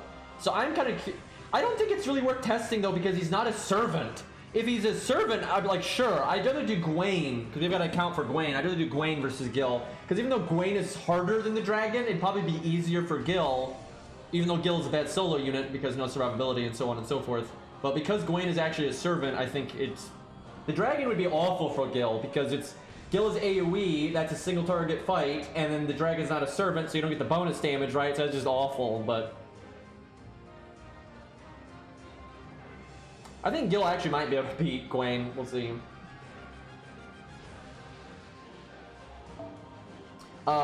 Kath, if you're watching, if you need to unequip something, here's, let's see, what's something I can unequip? Fuck, there's like nothing I want to unequip here. Anyway, you go to the character, you click the command code, and it's the middle option right here. This the middle one right in the middle here.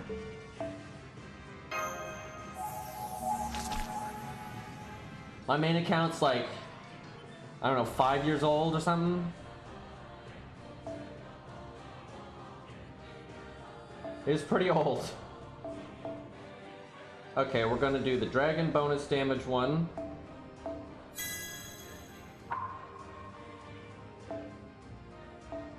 Guess I'll do Merlin there.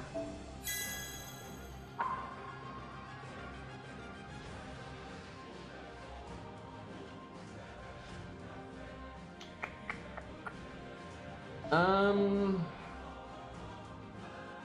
can't decide if I want to do the Santa Ultra one or not. Like, if it does result in random crits, like, once or twice, it's totally worth it. I guess we will. See if we get lucky. And then we'll do the massive Buster Dragon crit one.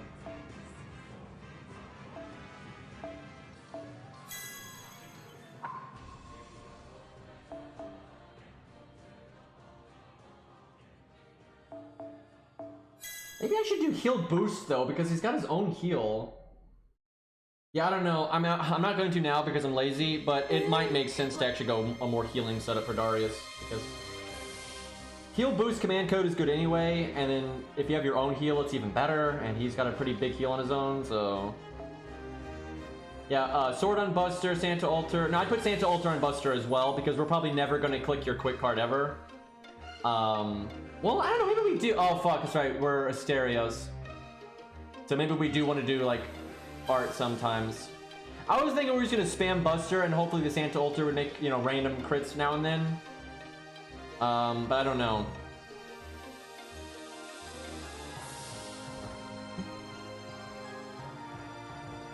I'm trying to think. Like, we do kind of want to work in the art card some. I would keep it on Buster. I would do Santa Ultra on Buster, the Sword one on Buster, Siegfried one on Buster, and then I would do the super purple like Grail icon one for quick, and then the faux one on art. Yeah, the purple Grail thing, yeah.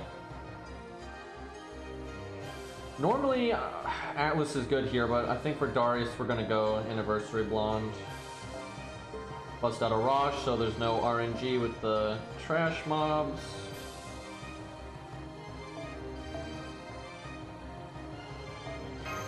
Alright, off we go. I guess a defense CE, like the Kodamine abs one. That's like the best I can think of. There's probably something better, but that's the best I can think of off the top of my head.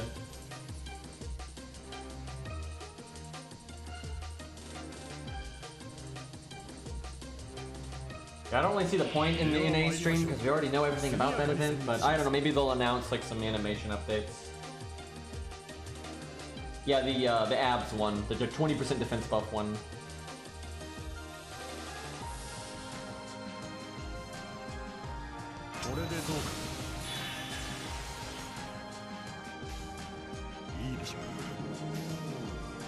Yeah, I think it does have the most universal defense. Everything else is like specific.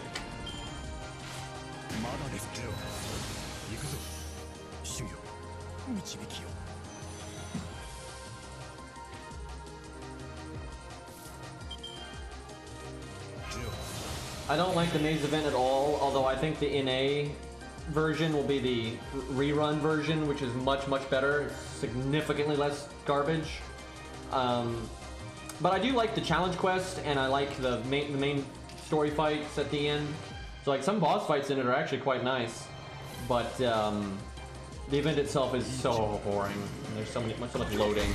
It is way better though with the rerun. There's a lot less loading on, so I think NA won't be as much suffering. Probably still some suffering though.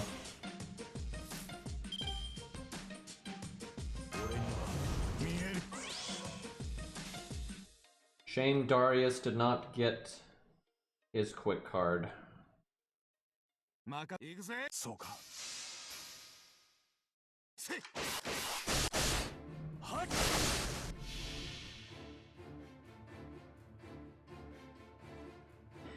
I mean, you get animation updates on NA quite often, but they're so random it's hard to predict.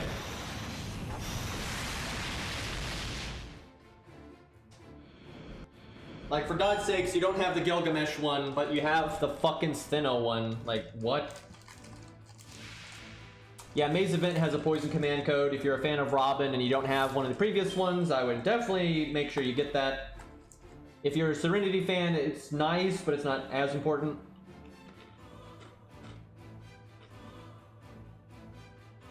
Normally, Serenity is better with normal command codes, and you don't really focus on the poison stuff, unless you're actually going for like a setup with, what's her name, shooting or something. Hey Andy, what's up, man? 40-month resub. Good lord.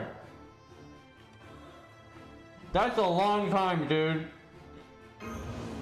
We're old, by the way.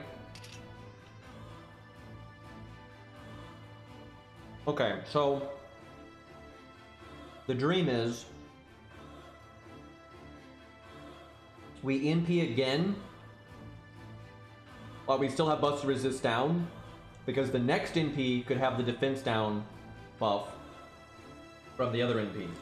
And so you could have defense down, Buster Resist down, Buster up, and crit, Buster Chain. That's like the most, that's such value, but I'm kind of worried that we're not gonna... Don't have Kodamine abs maxed, oh shit. I'm not sure what the best stand-in is then.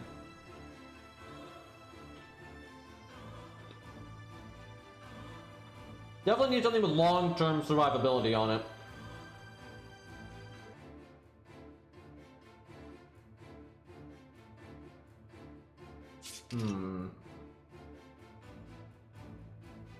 We have Golden Rule.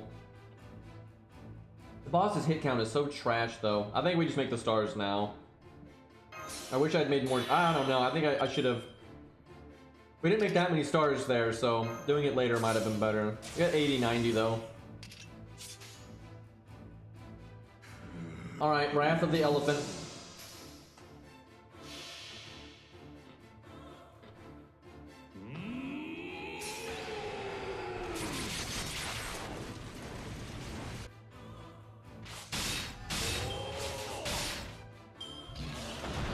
That was a bit frustrating.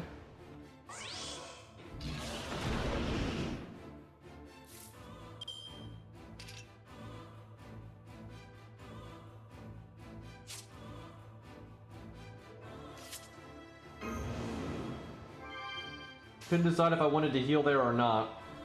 If there's ever a turn we do not use a Buster Chain, it's right here because of the crit spread and the heal. I think we do that. And then we do Buster Buster from now on.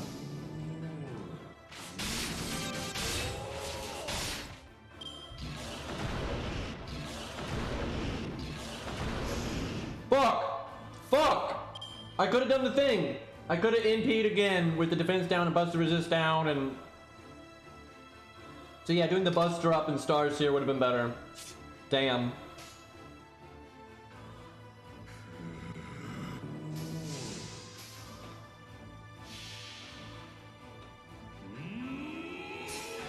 Yeah, I don't think we've ever done a max Spartacus. I don't remember doing it.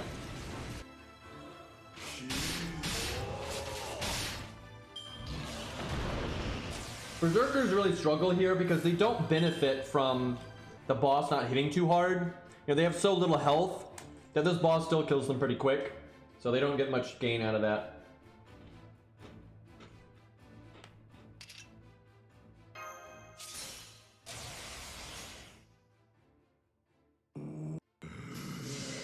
He's doing alright though, not too bad.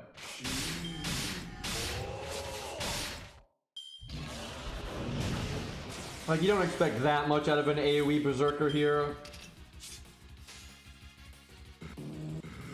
He's only 90 and all that, so he's not super maxed. Made it to about 600k though. I'm actually decently impressed with that.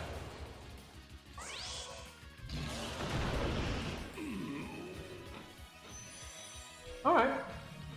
Let's see how Asterios does in comparison, because there's such different types of units, they're not even remotely similar.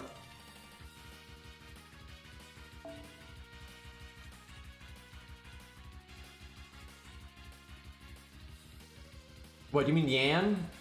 Yan is, I gotta say, not really worth leveling. If you like him, he's good enough to be used, right? It's not like he's so bad, you're like, oh man, I really like this guy. If you want to go fuck up some riders with him, you can definitely do it. But there is no practical reason to level him. I hate to say that, but there's just no practical reason to level him. You're better off, from a practical standpoint, you're better off with 100 face and that kind of thing. Cass, at least give him the defense CE or something.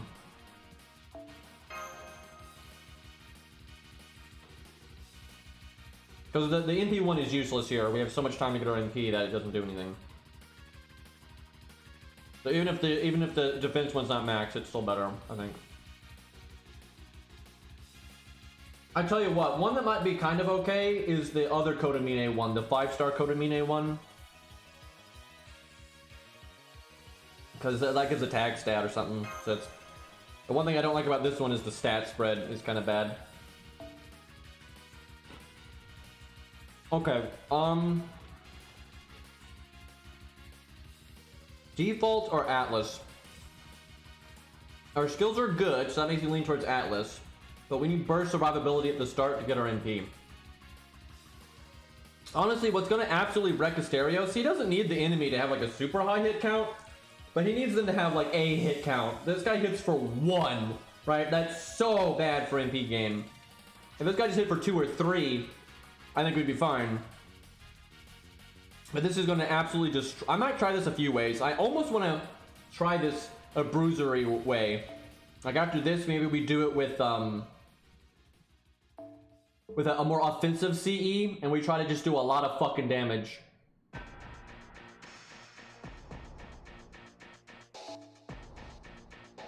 Because Asterios is a better bruiser when he's this upgraded than you might think. He's got an attack up and he's got a buster up. It ain't bad. And he's got the defense up, so he lives a little bit longer. Where's Arash? But, so yeah, with Yan, it's like, if you really, really like him, don't be discouraged by everyone saying that he's bad, because he is at least good enough to be usable. He can throw out some damage and that kind of thing.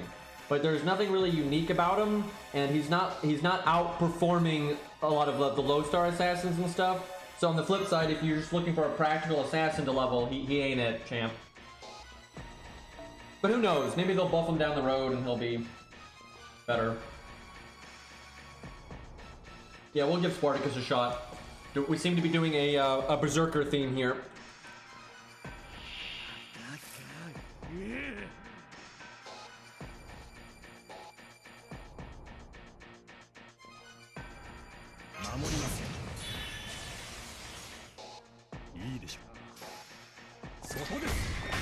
Yeah, if you don't like him, and you just need an assassin, then I wouldn't worry about it in the slightest.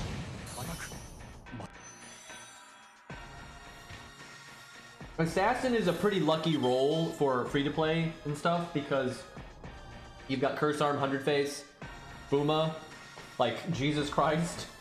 Like, those are all so good in their roles, like, you don't really need anything else. Close enough, Cass. That's not that big of a deal. Although, out of principle, I guess you probably want to get that to K at some point. We're getting terrible luck with the RNG right now, though.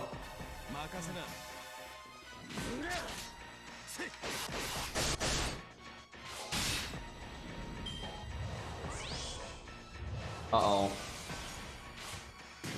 Close. Thank God these Berserkers actually do decent damage. So, that was atrocious RNG. Like, my God. I may have lied about the starting MP.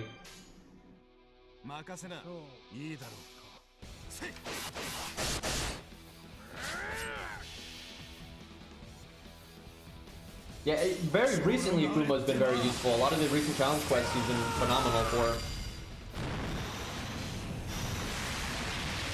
I did a setup for the challenge quest we just had where I had Ku, Darius as like the main DPS. So starting with Darius and Ku later, and then Fumo and Qingong to protect Darius. And you could taunt Darius and give him Fumo's evade, and then Moriarty would attack Darius a million times. So you'd use Darius's NP to fuck him all up, and then you get Moriarty to give him the NP back because his hit count is so high, and Darius won't die because Fumo's evade, and then you just do it again. It's wasn't half bad.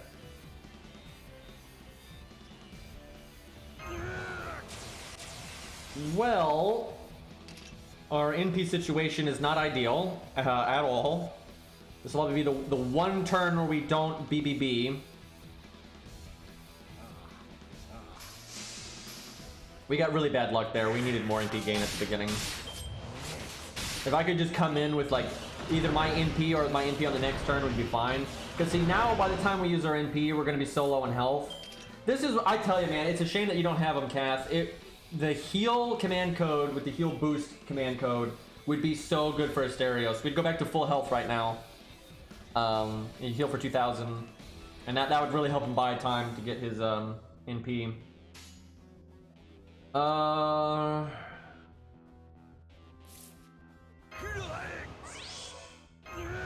think we're gonna want to change the CE, I suspect.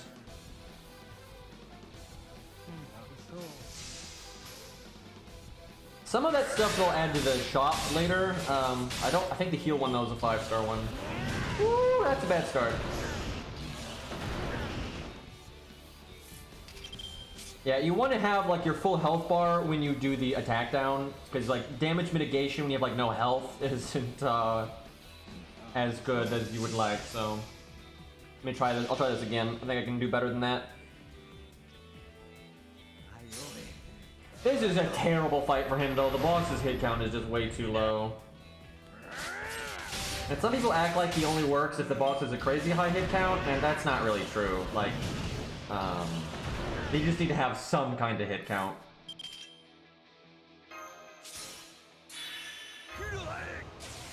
It is hilarious seeing crits for 0 damage though, just like that. It's always fun. Like, nice damage, nerd.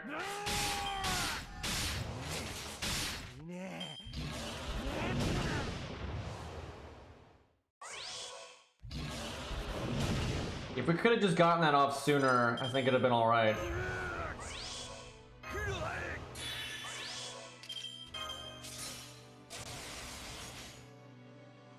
The music knows.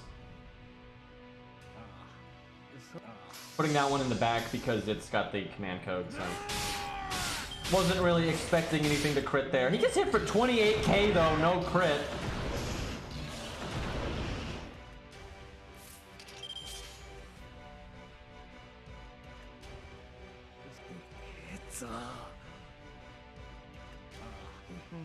Can we survive here?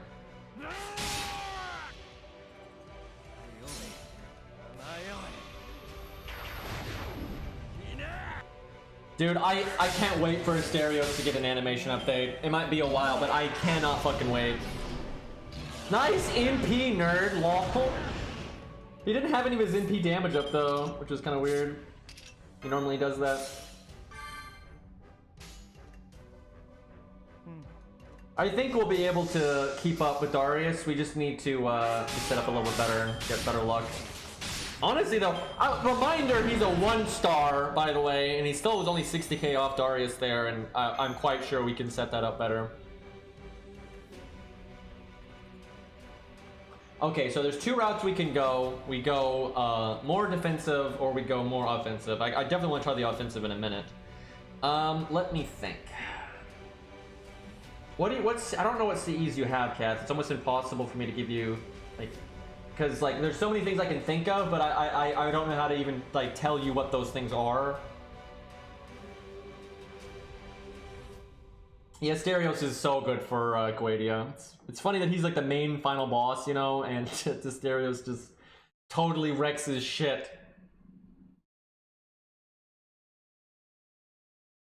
Let me look at what other things you've got on here. Honestly, what you've got on Zigguard's not bad. It's not ideal, but in like it might be okay. Obviously, the NP damage would go to waste. Oh, you Golden Sumo. You have Golden Sumo. That'd be all right. Shut up, phone. Yeah, I would go with Golden Sumo then. It's probably there's no way that's the best CE for him here, but it's good enough that it's not gonna be a problem. Let's use, while we wait for that, we'll use Spartacus real quick, why not? What do we use for him? So we do get the heal plus.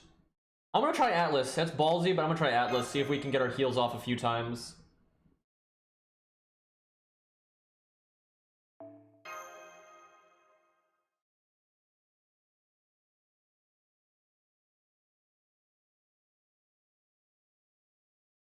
I do want to try a non-grailed one, Fish. I'll probably just wait for 10-10-10 though, because that's a really big deal for this kind of thing. Want to be fair about it. And there's no rush, the boss isn't going anywhere, so. But I do very much want to see that. Now see, why couldn't Asterios get a hand like this at the start?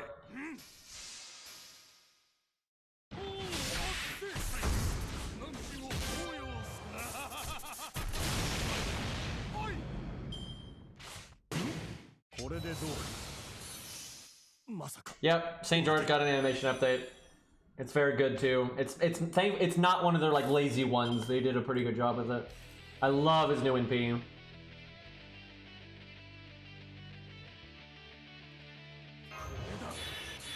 Look, Spartacus got his fucking art card again. Why couldn't Asterios get this?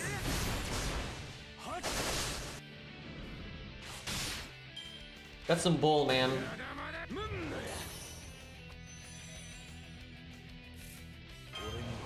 Look, he got his art card 3 times in a row.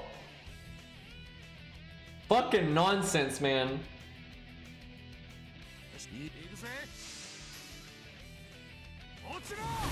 Asterios would have done so much better if that had happened for him.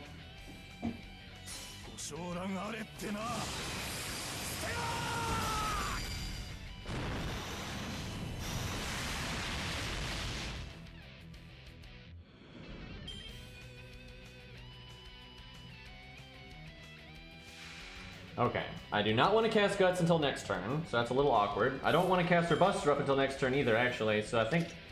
I don't even want to NP until next turn, though. That's the thing, because that's the other heal, but I think I NP so my battery doesn't go to waste.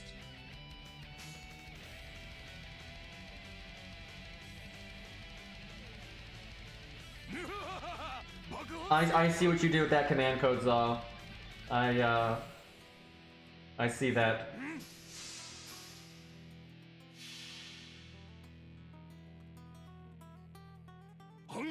I don't.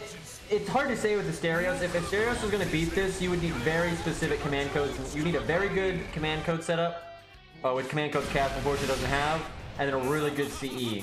But he might. It wouldn't. He got far enough there with a pretty scuffed setup that if you got really, really lucky, like you definitely need to get lucky. Maybe. It'd be tough though. It's not a good fight for him. Like Berserkers have a hard time here with just the way the fight is, and then the low hit count is just not great. Maybe I should not have cast my first skill there. I mean, I might be able to live here, but we'll see. I almost want to cast Invulnerability. Let's see. I can heal for 2,000, and then I'll heal with the first skill. There's a chance that we would live this turn. It's kind of iffy, though.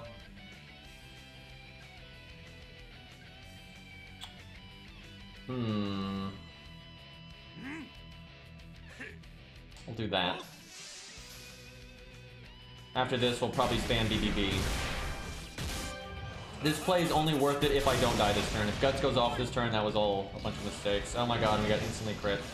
Fuck! Mistakes!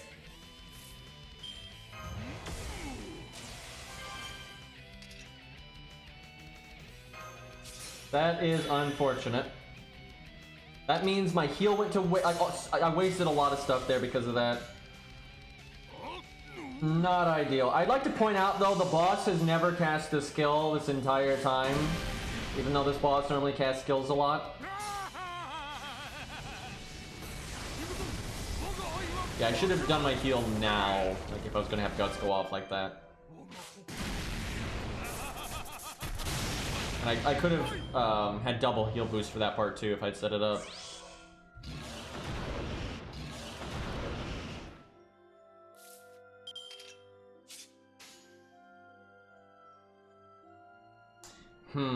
Because Merlin's back, maybe we don't BBB. Do that. See if we can go full whack-a-mole mode.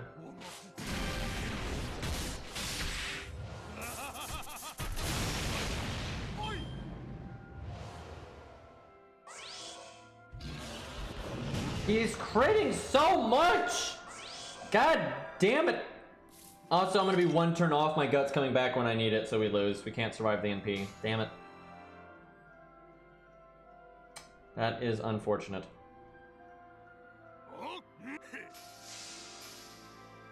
So, we did pretty bad, but there was a lot wrong there.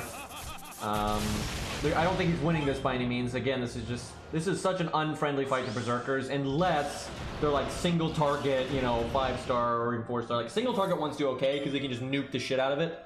But AoE ones are not, they can't win in the short window of time that they have to be alive. But like Hijikata can do fine, Beowulf can do fine, you know, that kind of stuff because they're, you know, single target. Kind of a big deal here. Where AoE people need more time to get the job done, and there's just no, it's so hard for a Berserker to live a long time here. Man, we could definitely do better than this though. I gotta just not waste my first guts.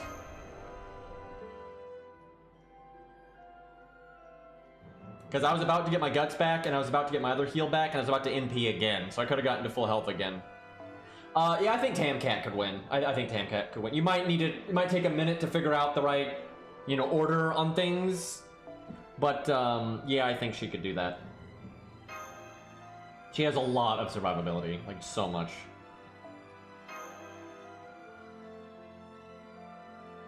Obviously, they need to buff Spartacus then, Zaw. Clearly. Yeah, I want to say we probably have done it with Rex's Tamcat.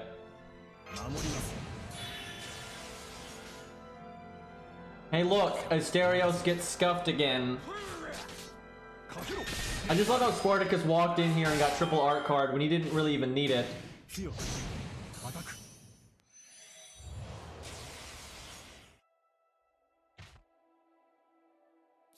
Okay, there's something at least. Mercy at last.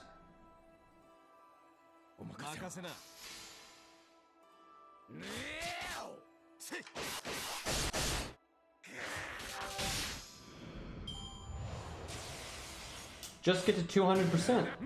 No problem.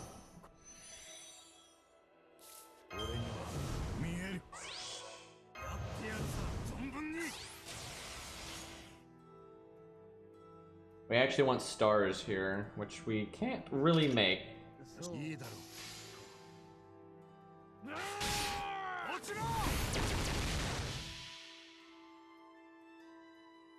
Do you guys think between now and like wherever FGO ends up, you know, 10 years from now or whatever, do you think they'll ever buff Arash again? I actually think yes. I'm not sure it'll be anytime soon, but I think they'll buff his second skill someday.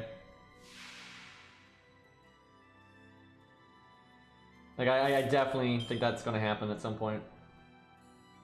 Okay, at least we have our godforsaken NP.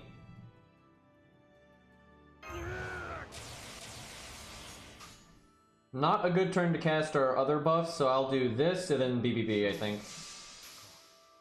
I don't know though, I would love to try Asterios here where his command, he has the heal boost, he has the 1k heal, and maybe other heals too, there's plenty of heal command codes. Maybe the damage cut one. And then you gave him a CE like that, it's like the Miyu one, right? With the starting NP and a lot of regen.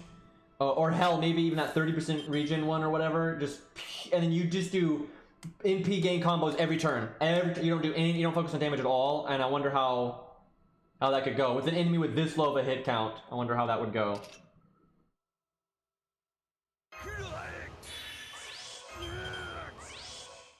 I like how the turn where we would take almost no damage, he didn't attack, he double buffed. If there was ever a turn I would have been okay with the dragon triple attacking, it was that turn. By the way, Kirby music is really good, by the way.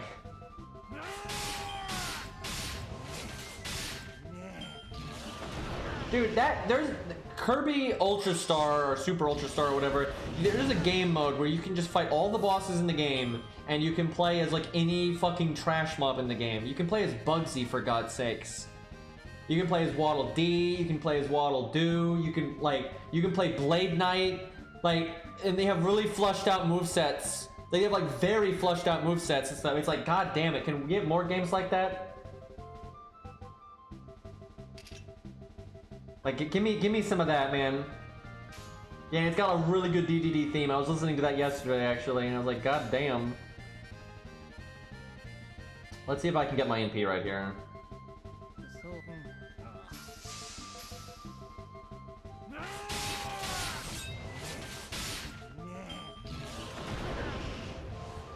This guy's hit count is just so bad. Like, it's just so bad.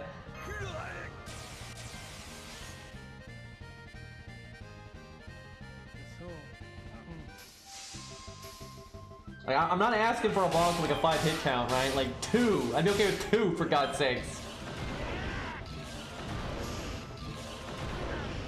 Okay, I guess I NP now and then we invulnerability his NP.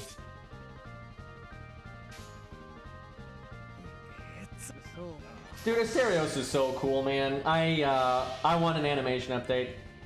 By the way, Cass, that I have an alt account that I basically use where I don't play the account, I just summon other people, right, to fight bosses again. The only unit I'm leveling on that entire account is Asterios, and I'm gonna grail them and, you know, all that stuff, so I think you would approve of that. Yeah, I was like, it's about time I get my own big boy Asterios.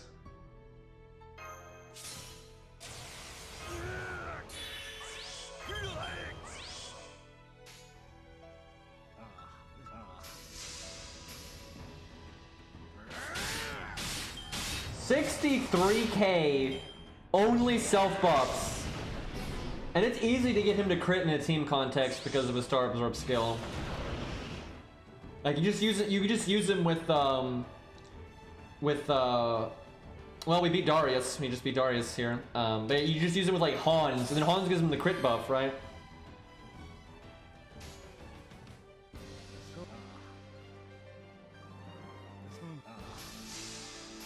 I gotta say, for being a goddamn 1-star, and we are using very suboptimal command codes and everything else, I mean, he got, he's a fucking 1-star, right? That's a pretty goddamn good,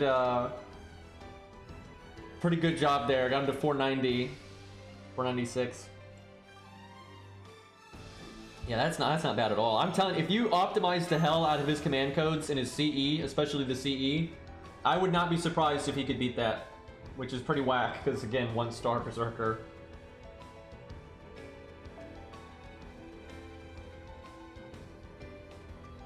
What? I wonder if this can do it, guys. I don't know, man. I think he might be pushing it.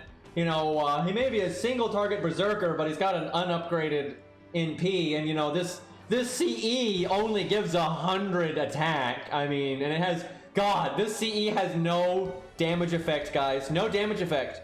It does no defense up, it has no attack up, no buster up, none of that. So I mean, shit, what does it even do, man? Just no chance here. Clearly, just too weak. Yeah, they gotta buff this guy. Clearly, he could beat like 2 dragons with his buff. Yeah, I don't know if you were playing then, Cass, but they buffed Herc, and they like Omega buffed him. He his third skill now, which is Guts, stacks with other Guts, so you can have multiple Guts up, and then while it's up, any other Guts that goes off will give him a buster up, and it lasts 3 turns for some fucking reason.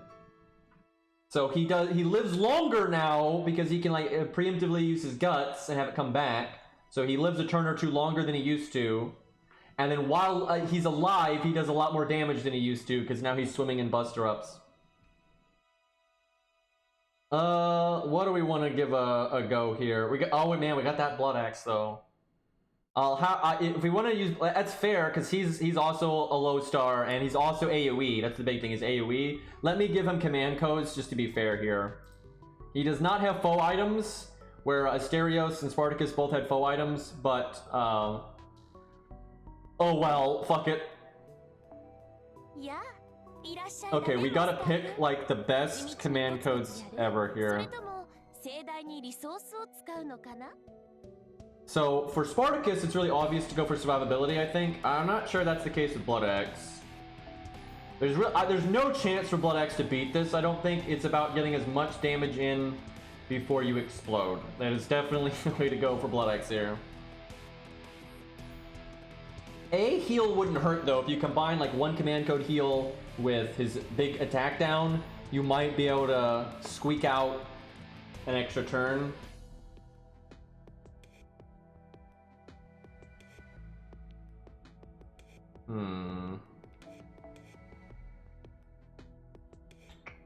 Definitely this. That is such a good command code for this fight. Oh, these decisions, man, because you can go the Star Bomb route, you can go the pure survivability route, you can go with the just, you know, more damage no matter what.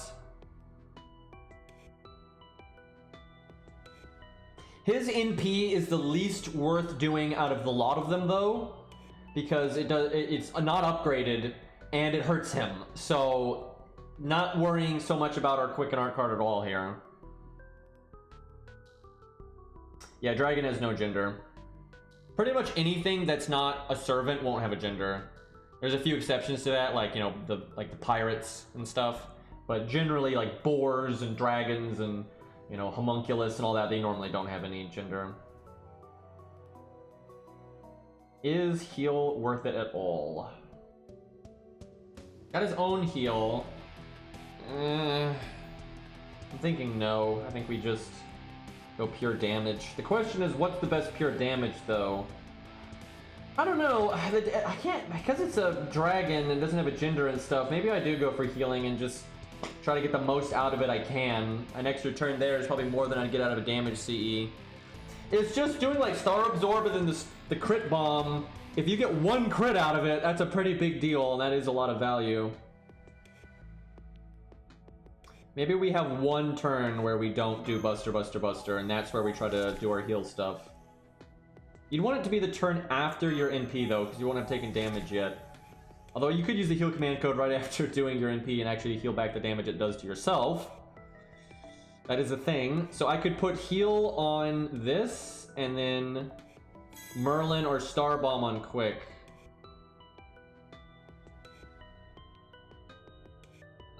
Let me think. Or Merlin on art, and then the Arjuna one on quick. It's not that much healing at that point, though. But that's kind of a split the difference kind of thing. Decisions, man.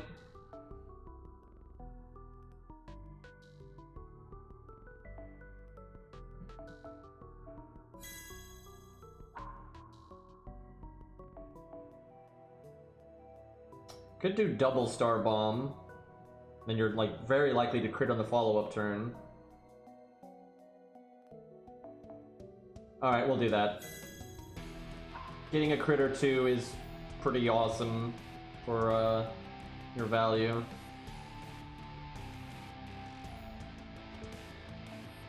Who's got the Arjuna one?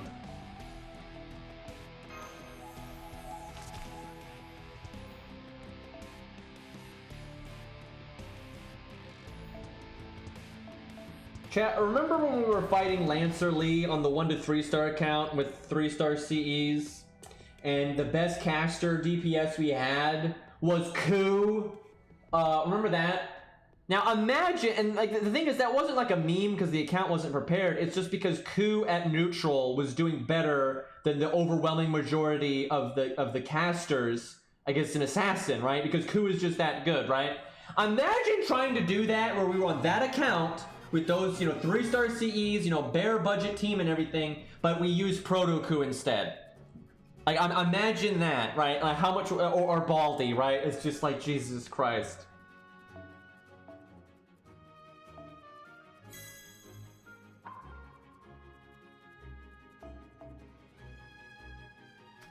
What do we put on the last one here? I could sneak in the 1k heal. Could also do the crit up one in case we get lucky. Alright, fine. You never know. It kind of makes me want to not do the Star Absorb one on the other one, though. The Star Absorbing combination, though, with the 2 Star Bombs is really nice, but... flat damage... There's again the heal. There's also crit damage up. There's burn. There's this. It's actually not that bad. He does do NP up a lot. Kind of RNG though if the timing works out. Eh, fuck it. Why not?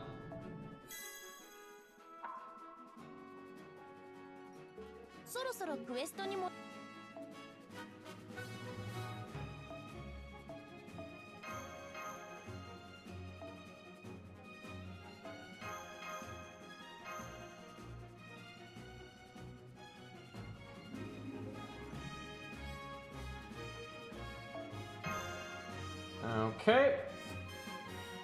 I just clicked the wrong button in OBS and brought up like every outline for every type of scene that I have, and that was really annoying. Thankfully, you all could see that.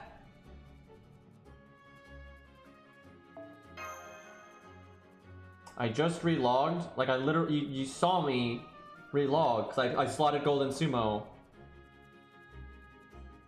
So I really like this song, but I actually don't like modern Mario music nearly as much as old school Mario music. There's a few exceptions, but exceptions prove the rule. Overall, I find a lot of modern Mario music is actually pretty forgettable. There's some good stuff, absolutely. It's not like there aren't good songs. There are good songs, but I think it's got the vibe just is so different from like the more older, you know, Mario games, like you know, the 2D ones and that kind of thing. And I much prefer the older stuff, like you know, Slide and, you know, all that kind of stuff. You know, just the classic Mario theme and everything. I just think that stuff's way better. But maybe I'm just a hipster.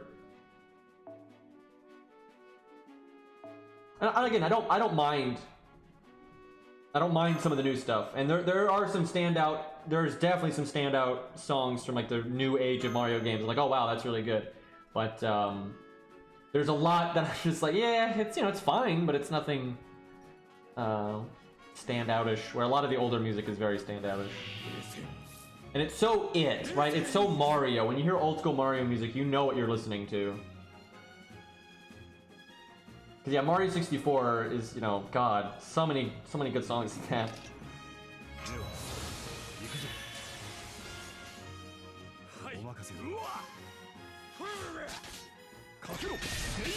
Like 64, I think, is like the almost perfect balance of, you know, being a little bit more complicated with the music and stuff compared to like, you know, the, you know, Game Boy games and shit like that, but, you know, still maintaining that old school Mario vibe. I feel like a lot of the newer Mario music, like this song that we were just listening to, is really good, but it's not really Mario, right? It's kind of just really good orchestral music. Like, it's really good orchestral music, but if I heard that in a vacuum and I had no idea it had anything to do with Mario, I would never guess that was a Mario theme, ever. No way.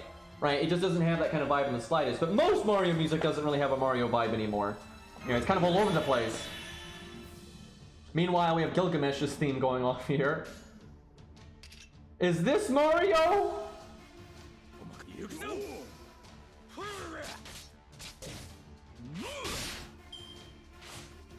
Yeah, obviously people only can get grails from whaling. That's where grails come from, right? You buy them, you see.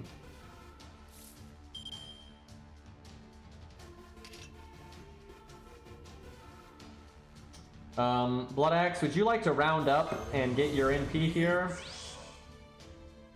That would be great.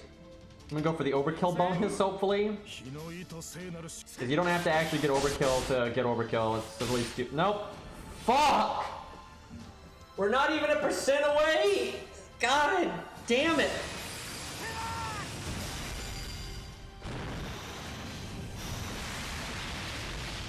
Oh yeah, I totally get that, Ari. It is great orchestral music. It really is. Like that last song we were listening to is fucking phenomenal, right?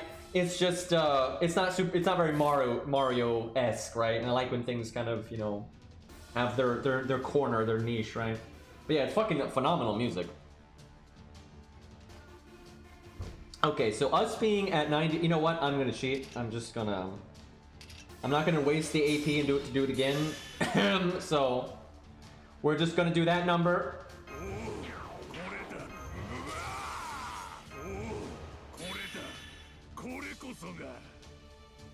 So this is the only turn that I'm not. That voice line. It's the only turn I'm not gonna do BBB. Cheat, indeed. And yeah, I gotta say, I'm a big orchestral fan too, actually. In classical music too, which is obviously orchestral, but like a lot of classical music I'm a huge fan of. My biggest beef, this is stupid and this is such first world problems, but a true sadness in my life is that so much classical music is the worst naming ever. I just want to go back in time and tell, you know, all these classical composers to don't name their music like that. It's dumb and it makes it super undiscoverable. Ain't no one fucking remembering that. It's awful. Like, it's awful. Like, if they would just name that shit like a normal piece of fucking music, it would be infinitely more discoverable in the current era. Like, that sounds like a really minor problem, but it actually does dramatically hurt a lot of... Because, for example, you might watch a video or something and you hear a really good piece of classical music, because there's so much classical music, it's hard to keep track of all of it. And you're like, oh, that sounded good, and you ask what the song is, and they probably don't remember, so they have to look it up, and then they tell you, and then you're not going to remember it next week. Right? There's no... It's bullshit, right? So it's not good. It's not a good look. So yeah, if they could, you know, get that in line. Yeah, and then you have Kane soundtrack. What the fuck were they thinking with that? Eric, do you feel like whoever was in charge of that just could not be bothered, and they were just like... Fuck it, I'll do some weird shit on the keyboard and act like it means something. Like, it's so bad. It's like M14. It's like, okay, we're an assault rifle now, apparently.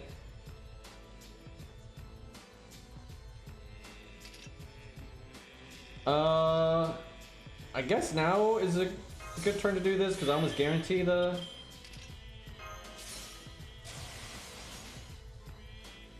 Oh man, I wish he just cast one NP up there, because then I could get the 10% buster. How disappointing. Wait, what is Mars of Destruction? I remember that being a meme. I know that rings such a bell, Cass. I know it's something horrible and it's a dumb meme. I can't remember what that is though. Is it a horrible anime? Like, is it a low budget piece of shit from like the 90s or something? That's what's coming to mind. I absolutely remember that name, and I remember it something meme-tastic and terrible. Oh my god, I remember now. There we go. That rings the bell. It's so random. So yeah, it's a horrible piece of shit anime, and they used like publicly available music, so it has like random classical music for no reason. Oh my god, it really is amazing. Oh, I'm so glad you brought that up, because, yeah, I would not have remembered that if you hadn't. Oh, shit, good times. Well, Blood Axe did really bad, but he's got, like, the worst toolkit ever for this. Also, this is just terrible luck. The boss has never buffed. So not only did we, like, normally we would live at least one more turn than this, I think, on average. That is just bullshit. The boss is just like, attack, attack, attack, attack, attack.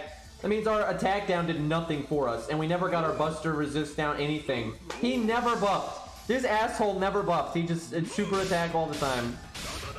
I think if things had gone well, we probably could have gotten to 700k. I don't think we would have gotten any farther than that.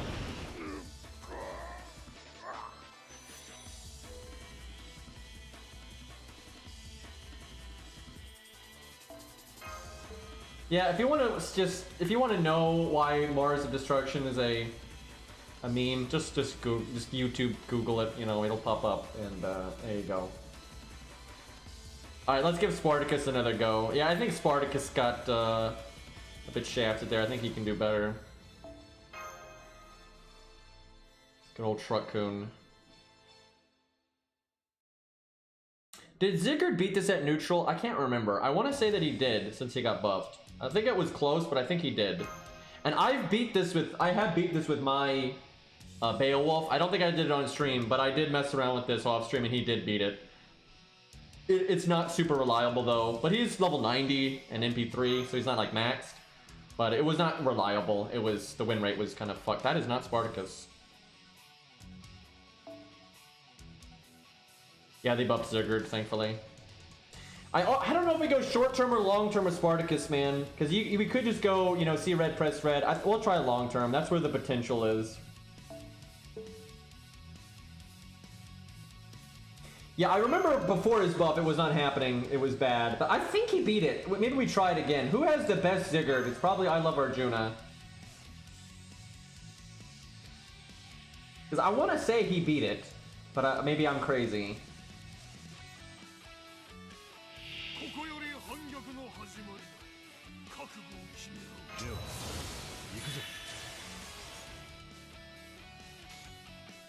Yet again, getting a good opening hand.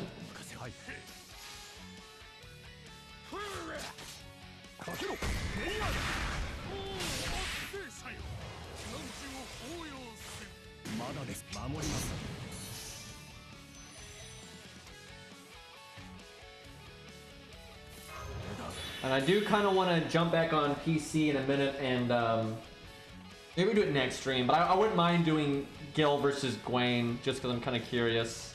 The lack of survivability, but the big damage, right? I might do that real quick. It wouldn't take that long to set it up. Switching accounts constantly, though, is very annoying. It's not my favorite thing to do in FGO.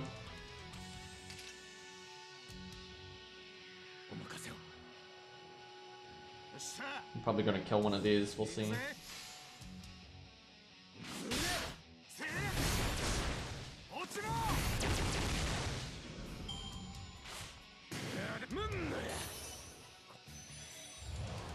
Yeah, if I had story replay, I could just do it like it's nothing.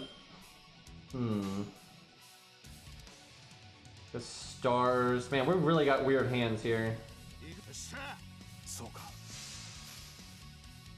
Yeah, I'm not sure he can, but I will see. I mean, he's got a lot of damage, but he has literally no survivability at all, so...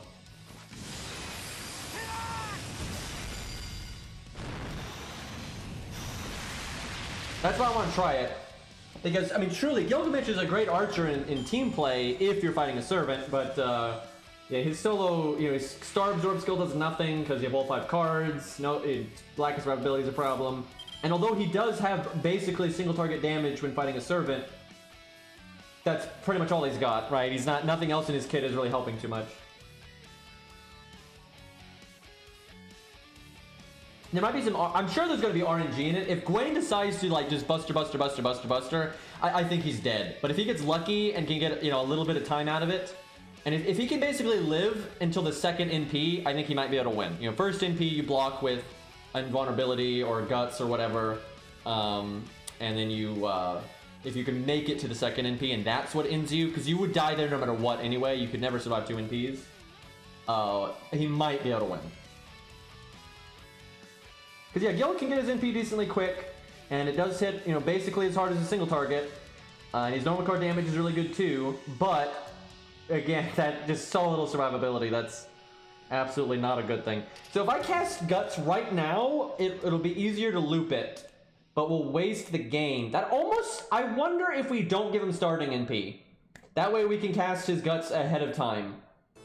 And then we get the advantage. I think that's the way to go. I fucking love this music, by the way. By the way, Spartacus and Golden Axe would totally fit. Almost everyone was an exhibitionist in that game. Like, the blue warrior dude literally wears, like, a Speedo, and that's it. I don't know why, he just does. So yeah, Spartacus would fit right in. Anyway, yeah, I'm not sure what CE would be best. Yang CE, but I don't know what CE would be best if he didn't have starting NP, but that I do think that's probably the way to go. What do I do then? I'll try what we did last time, but that didn't really work out so good.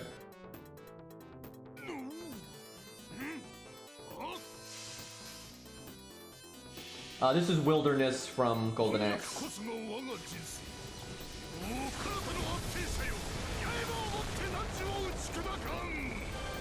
God, Caligula, dude, I'm so wanting to grail Caligula. He's just so cool now. His voice actor just, that's a huge part of why I want to grail him, because I like his voice actor in general, and he just did such a good job there. And his animations are just so fucking cool now.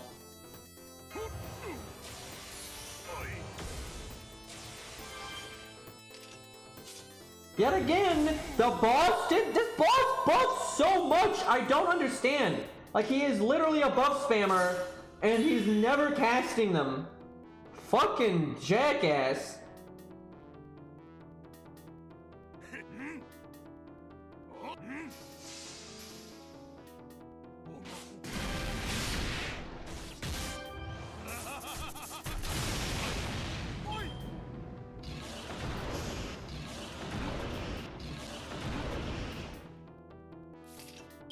Okay, let's see. At least our guts didn't go off there, for God's sakes. Okay, we can double. He still hasn't buffed, brah! And it's so bad, because not only are we dying faster than we should be, we can't do the fucking Amakusa command code because of it. God damn, dude. Like, how are you gonna go this many turns and never cast NP up a single time? Yeah, I think blame the Axe guy just makes so much sense in Golden Axe. The game's called Golden Axe. He also looks the best. He's the only one that doesn't look like a moron, right? The Amazon looks like a moron, and the Warrior guy looks like a moron, and the Axe guy is just like a dwarf, just a normal dwarf, and he's got green armor, so obviously I'm a fan of this, so. Okay, he cast the NP up one time. Huzzah! Do we go for our NP?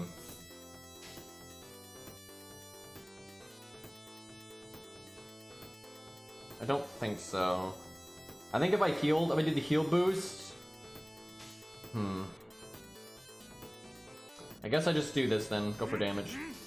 We're probably gonna have Guts go off this turn if we like it or not, so. Maybe I should have gone for my NP then though, because if I could NP next turn, I could probably not die and then save Invulnerability. Where now I feel like I'm gonna have to use Invulnerability and that's gonna mess everything up. Yeah, so what's getting us is not casting Guts early. That's absolutely what's getting us. If I could cast it one turn sooner, just one turn sooner, we could go a good bit longer. There's just no way to get my health back here. And then, like, yeah, I can get loads of health back next turn, but it doesn't matter because I can't face tank next turn. I guess I have to roll. I'm gonna, like, we're so screwed here. I have to roll the dice and hope he just, like, double buffs or some stupid crap.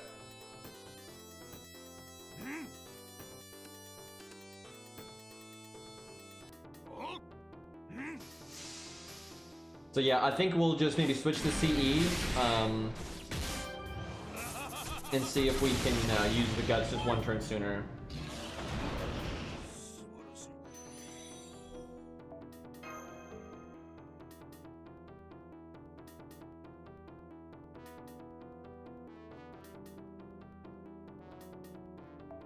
Wait, did they remove that? Why would that's weird if they removed the dwarf from the later games. They didn't make that many later games though. They only made like one other, and then they made the fucking 3D one, which that game is so bad it's kind of good. I remember I'd heard that game was so bad for a long time. It's a notoriously terrible game. It's like a 3D PlayStation 2 Golden Axe or something. PlayStation 2 era. I don't remember if it's only on PlayStation 2 or not, but can we get a different CEs off? Anyway, I remember at one point I saw it in a bargain bin for like $1. It was a fucking $1. And I was like, I know this game is supposed to be the worst thing ever, but it's $1, so let's try it. And oh my god, it was horrible. That it was so bad it was kind of good, but it was just, I don't know how that game got made. I cannot even fathom. But that game I think took all the characters out except the Amazon, which was weird because I don't think the Amazon was all that popular, so didn't really get it. But I think probably because that game was a shit show and they had no budget and they couldn't make more than one character. I'd imagine that is why. And they probably were like, fuck it, we'll go with the Amazon because we'll hope the sex appeal can get more sales than anything else. So that's probably why they did it.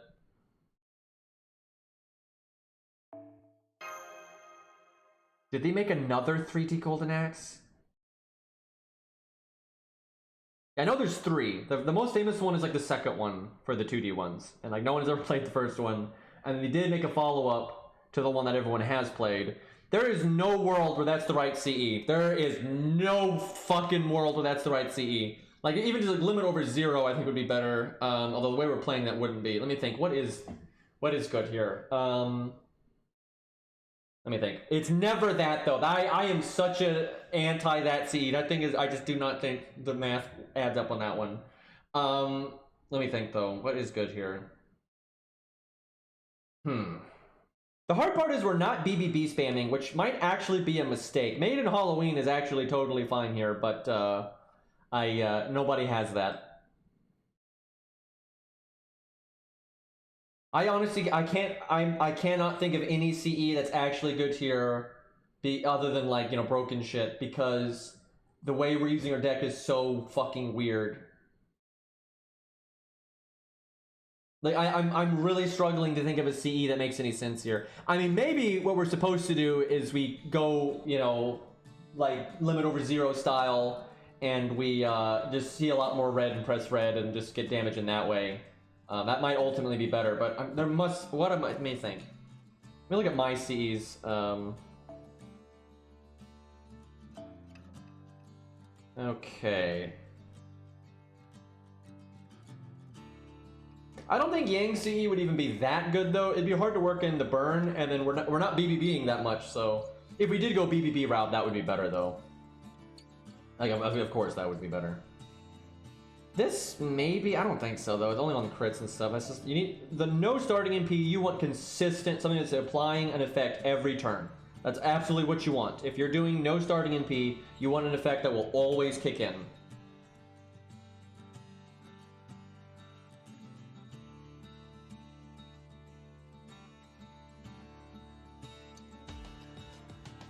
Oh my god, my allergies are killing me right now. They're making it so hard for me to breathe through my nose, and it's kind of miserable.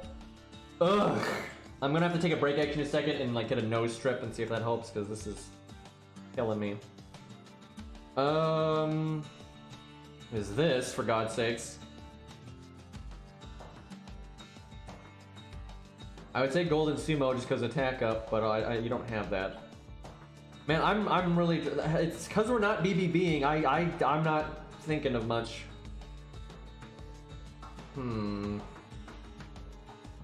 There's the permanent overcharge one, so we heal more every time. I don't think that's worth it though.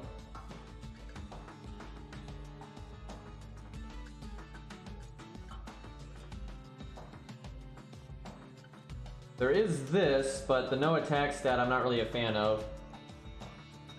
I mean, if you have this limit broken, maybe we try it. Because, it can add up. If it buys us 2 or 3 turns at the right moment, that's big.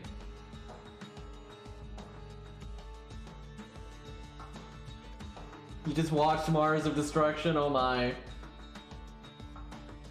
There's always this. This will buy you at least 1 turn, but you probably want more than that. Alright, I'll leave it up to Zaw's discretion. I'll be right back. I'm gonna go put a nose breathing thing on, see if that helps me any. I'm about to lose my mind.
So imagine being staff that actually worked on that Mars of Destruction anime. Because they knew. Like, they fucking knew.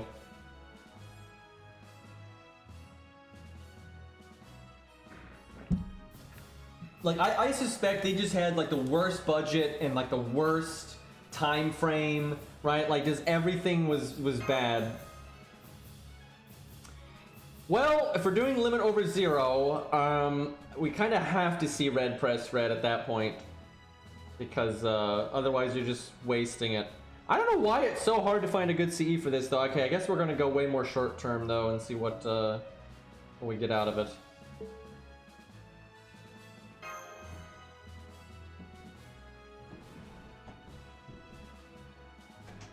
It's really awkward. What did I use in the video for? It's so different though against Luvia, because Luvia, you had no trash mobs, so like starting NP was fine. Where here, starting NP is almost useless if you have a battery skill.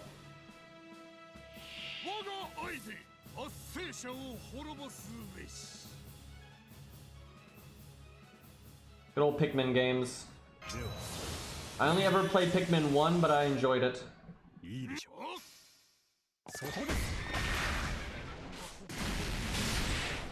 Dude, I hate not being able to breathe out of my nose. It's not just because I obviously can't breathe out of my nose, like that's not enjoyable, but it's just aggravating. It's like Chinese water torture or some shit, right? It's just so obnoxious. Yeah, Art of Death does not work against dragons, indeed. I honestly think more survivability is like the way to go with the way we're playing it. Well, the way we were playing it before, anyway.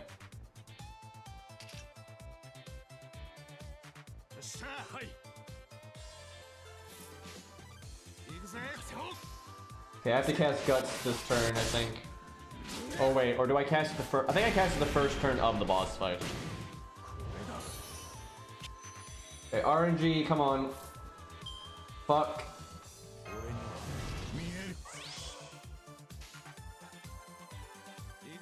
This is awful. Not only do I get like, I'm not sure I'm gonna get enough MP gain, but I have to put my heal on cooldown. I need 6 NP gain. Well, we did not get it. That is super annoying. We're like 2 off.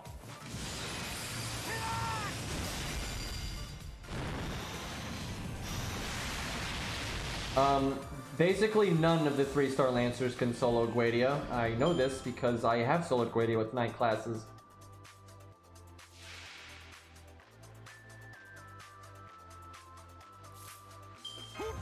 So close, man. Yeah, we need like 2.5 or something.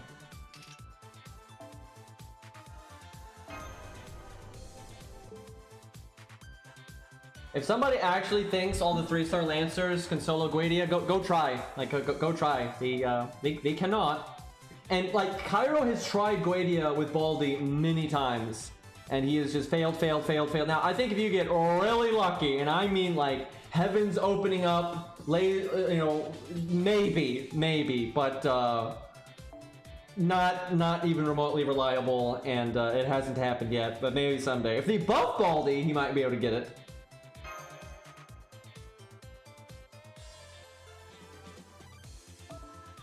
I don't think there's a single other 1 to 3-star Lancer that could solo Guadia right now other than Ku. Maybe if Baldi did get like miracle luck. But Proto Ku doesn't even get close. I've tried. He does not even get remotely close. He gets fucking destroyed because his NP does way less damage. You know, he has way worse survivability. I mean, he dies like in the blink of an eye in that fight. It's just gone, right? You live like 2 turns. Or more like 3 or 4, but like that's terrible.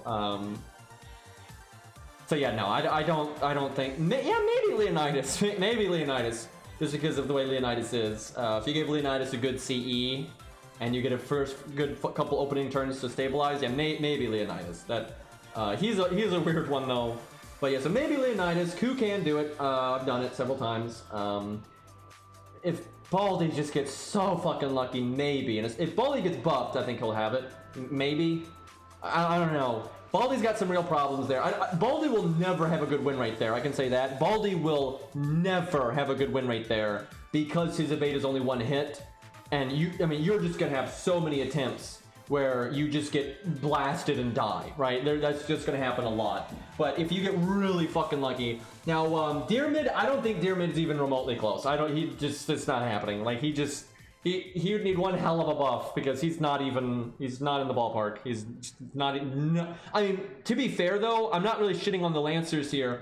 Most night classes, period. Never mind 3 stars. Most night classes, period, can't beat it. It's only like Coup, Super Orion, Hot Wheels, maybe Fujino. That's the only ones I've actually confirmed. Now there's probably a few other ones out there, but that's the only ones that we've confirmed. Most night classes just get shredded, and then if you limit it down to 3 stars, like, oh god, like there's no way. Like they're most overwhelmingly, I'm trying to think, for 3-star night classes, there's like nothing, right? Like 100 Face can do it. Here's the thing, 100 Face is not a night class, and she can solo Guadia, but it's actually kind of close. It's not like super close, but it's a little close. It's not like the most comfortable solo for her ever. She has like a 70% win rate or something. Right? That's good, but it's not, you know, god tier by any means. But you gotta remember, she's a cavalry class. She is basically double effective compared to a knight class. And she's a very good 3-star. And even she's kind of on the edge. That's why basically no fucking knight class 1 to 3-star can do it. Because that is just so out of their range. If 100 Face is pushing it, and she's a cavalry class, a knight class just is not even you're not even in striking distance, right? You're not even close. The fact that Coup can do it is honestly stupid. It's like, not only is he a knight class, which are unbelievably disadvantaged there, but he's a 3-star. Like literally everything you compare him to is a, you know, fucking 5-star and shit like that. You know, he's a goddamn 3-star, and somehow he's able to do it. Yeah, I got close with Canis, but I was never able to beat it with her. And I think if she got a little bit of a push, she might be able to do it. Also, now, I will say, the amount of units that can do it now is probably greater than it used to be since we last tried it. Because of the Yang CE. Now, you might say, well, the Yang CE may not really be that good there because, you know, Black Grail will get to be applied so often. There's still a lot of units that aren't going to NP every turn, and normal card damage still adds up, and the Yang CE still boosts your NP damage by 40%. So, slapping the Yang CE on a lot of people will definitely help them do it. I would think there's probably a few units that, ever since I got added, there's probably not a lot, but there's probably a few units that could not do it before that can do it now, because that CE just helps a certain style of unit so much, and it still helps your NP a lot. So I do think that will help. Yeah, like Canis, definitely for Canis, because Canis gets so much out of normal card damage, and she's not getting that much out of her NP, so Black Grail's not helping that much. Yeah, maybe Sitting Master too. I could maybe see that, because he definitely does normal card damage too. With Hot Wheels, I think his win rate would be pretty iffy, because he needed that one turn where Guadia didn't kill him. So it's probably like, you know, 50%, I would think, and it has to be a super maxed out Hot Wheels. There's no doing it if you're not like really pumped. But that's so fair for night classes. If night classes have to be super pumped to win, that's not a big deal. I mean, they're so disadvantaged there. I can't believe does someone seriously think like almost all 3-star, they must be confused. They must be thinking that Lancers are getting the same thing as cavalry classes. There's no way someone would seriously think that. Like, there's just not. No one that has any idea what they're talking about would actually seriously think most of the 3-star Lancers could beat Guadia. That's nonsense. The only way you could say that with a straight face is if you just don't know what you're talking about. I'm not trying to be an ass here. I just know this game well enough. That's just not a thing. Like, that's just not a thing. If you actually sit down and look at and like test the units and look at the value, or I don't know, fight Guadia a lot, which I have, it's just clear as crystal. It's not like you know, muddy water. It is clear as crystal that most of not only the Lancers but just the night classes, period, especially the 3-stars, they are absolutely not beating Guadia. Like, anyone that says that is just outing themselves as having they're either confused and they've forgotten something, or, you know, mixed up a game mechanic, you know, this class with that class or whatever, right? Which that happens. You know, I fuck that up sometimes. Either that's happened, or they just have absolutely no idea what they're talking about, and they're talking out of their ass. Like, that's, I can say that with a lot of authority, because like I've done Guadia so much, and I know the low stars. That is just not a thing. I mean, let's look at most of the 3-star Lancers. I mean, you got Romulus. I mean, sure, I'm not trying to some people act like Romulus is just the worst 3-star ever. He's not. You got the battery and it's targetable, so you get options. And you got a nice buster up, and you got that nice big juicy attack up and defense up, and that that's no joke. And you got the command codes now that allow that to be a lot more reliable. So that is legitimately good, but his damage is not that good, and his survivability is still not that good, even with the giant defense up and the heal and stuff. There's no world where he gets even close to beating Guadia, because he's AoE and just no hard survival, is just death there. Same for Hector, like just no fucking way. Dear Mid won't like completely embarrass himself, because at least he's got a solid hard survival skill and an upgraded NP. That's all he's got. That's not enough. That's just not enough. He did not enough survival, not enough damage. Baldy just doesn't have the survival for it, and in the slightest. If you get ungodly lucky, you can get some stuff done, but there's so many problems with Baldy there, just because of his evades being one hit and you just get melted. I will say though, I think eventually with the right CEs and stuff, you'll probably have a miracle run where Baldy can do it. Maybe with the Yang CE even, but you might want like that trigger treatment or whatever. But on a miracle fucking run, you might be able to have Baldy win there. That's about it though. Like everyone, Jesus, like Gareth and all that, like there's just no way. Ben K. Yeah, there we go, guys. That's the hero we've all been waiting for. We've been holding ourselves back. The champion approaches the ring, right? But no, fucking Ben K is gonna like die in one turn, and that's that. As soon as his Mystic Code survivability's gone, that's it. Yeah, sure, one-shotting, yeah, if you do a team, you can... There's all kinds of ways to one-shot Guadia. That's not too hard to accomplish. Alright, we actually got our NP this time.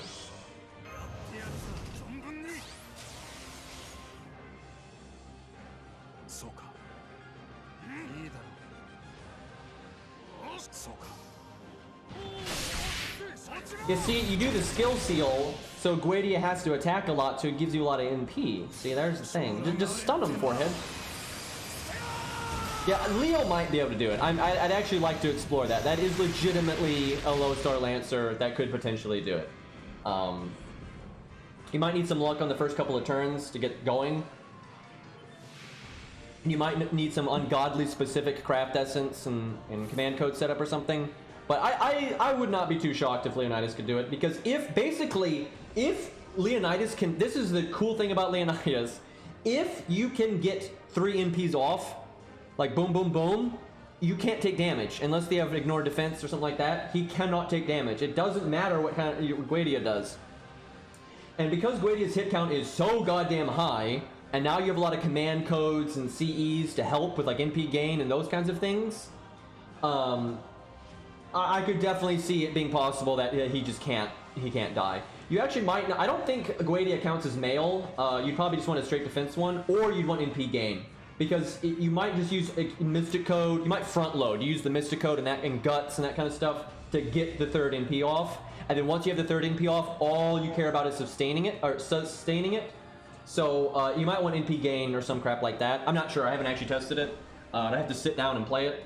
But a defense up might be unnecessary, right? It can buy you wiggle room, which can be good, but it may simply be unnecessary. And if it's unnecessary, then you might as well go with NP gain or something like that.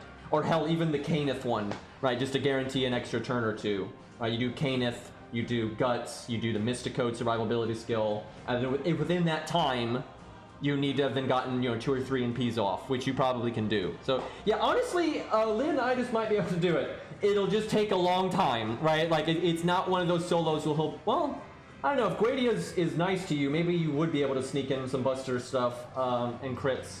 So maybe he could, I don't know, I doubt it though. You probably need to be careful and focus completely on NP gain. Now, Enkidu is obviously not a 3-star, so that's not applicable to what we were talking about, but I have tried it a little bit with Enkidu and I never got it to work, but he might be able to do it. The problem with Enkidu is he's a lot more RNG dependent than Ku is in that fight, because Guadia's normal card damage is just so high. Now, Ku needed a bit of luck. Ku needed it so Guadia didn't instantly pop Guts when your protection from arrows is gone and stuff like that. Like, Ku does need luck. Ku does not have 100% win rate there, like, at all. No way. But Ku does not need to have, like, his health bar fail, like, a lot. Where Enkidu would need a lot of turns where Guadia just doesn't 0 to 100 him, or 100 to 0 him, and things like that. And that'd be rough, because Enkidu has more gaps. Ku has a lot of turns where no matter what happens, he cannot die this turn. He can chain several turns like that back to back. Even if the boss is doing 99999 damage, you know, Ku can guarantee a decent number of turns where he absolutely cannot die. And Enkidu has more gaps in his survivability. His total survivability is incredibly high, and sometimes it's higher than Ku's, but it's not as good when the boss is doing that much normal card damage. I wonder if I was supposed to... okay, I forgot we're not using Atlas. Oh, we fucked it up. Because we're not using Atlas, I definitely should have cast that Gut sooner. I should have cast it maybe a turn or two ago. Guadia's only trait is King. That's it. That's all he has. Which is kind of dumb, but, you know, it is what it is. Do I whiff my heal? Oh, I don't like the way we're playing this at all. I think we want to use that Buster up on the next one. It's just... we might get some kind of value out of it, so let's not be that crazy.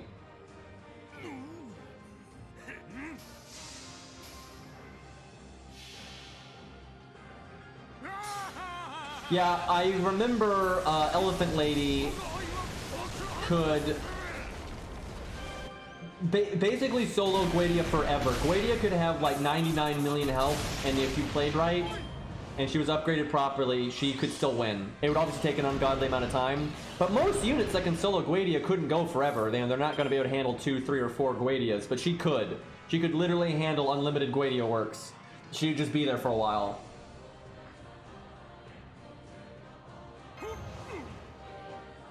Like, she was just completely undefeatable there.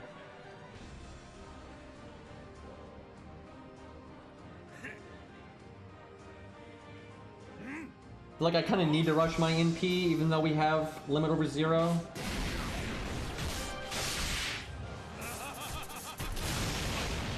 Now, if Ku was a cavalry class, like Rider, he could definitely handle 2 Guadias, or double a Guadia, like if he had double the health. Maybe 3. He'd be pushing it on 3, but he could potentially beat 3. He could easily do 2, though. That wouldn't be hard at all. I wish I could NP right now so I could do the double Buster. Also, I wish he had cast a NP up there. Honestly, it's not that hard for cavalry classes. It really isn't. I mean, like, you can't play like a moron, right? But the value shift between knight class and cavalry class is pretty large there. And then because of the way that Guadia just feeds you so much NP and everything, Sanson, let me stress this, Sanson can solo Guadia, right? Sanson.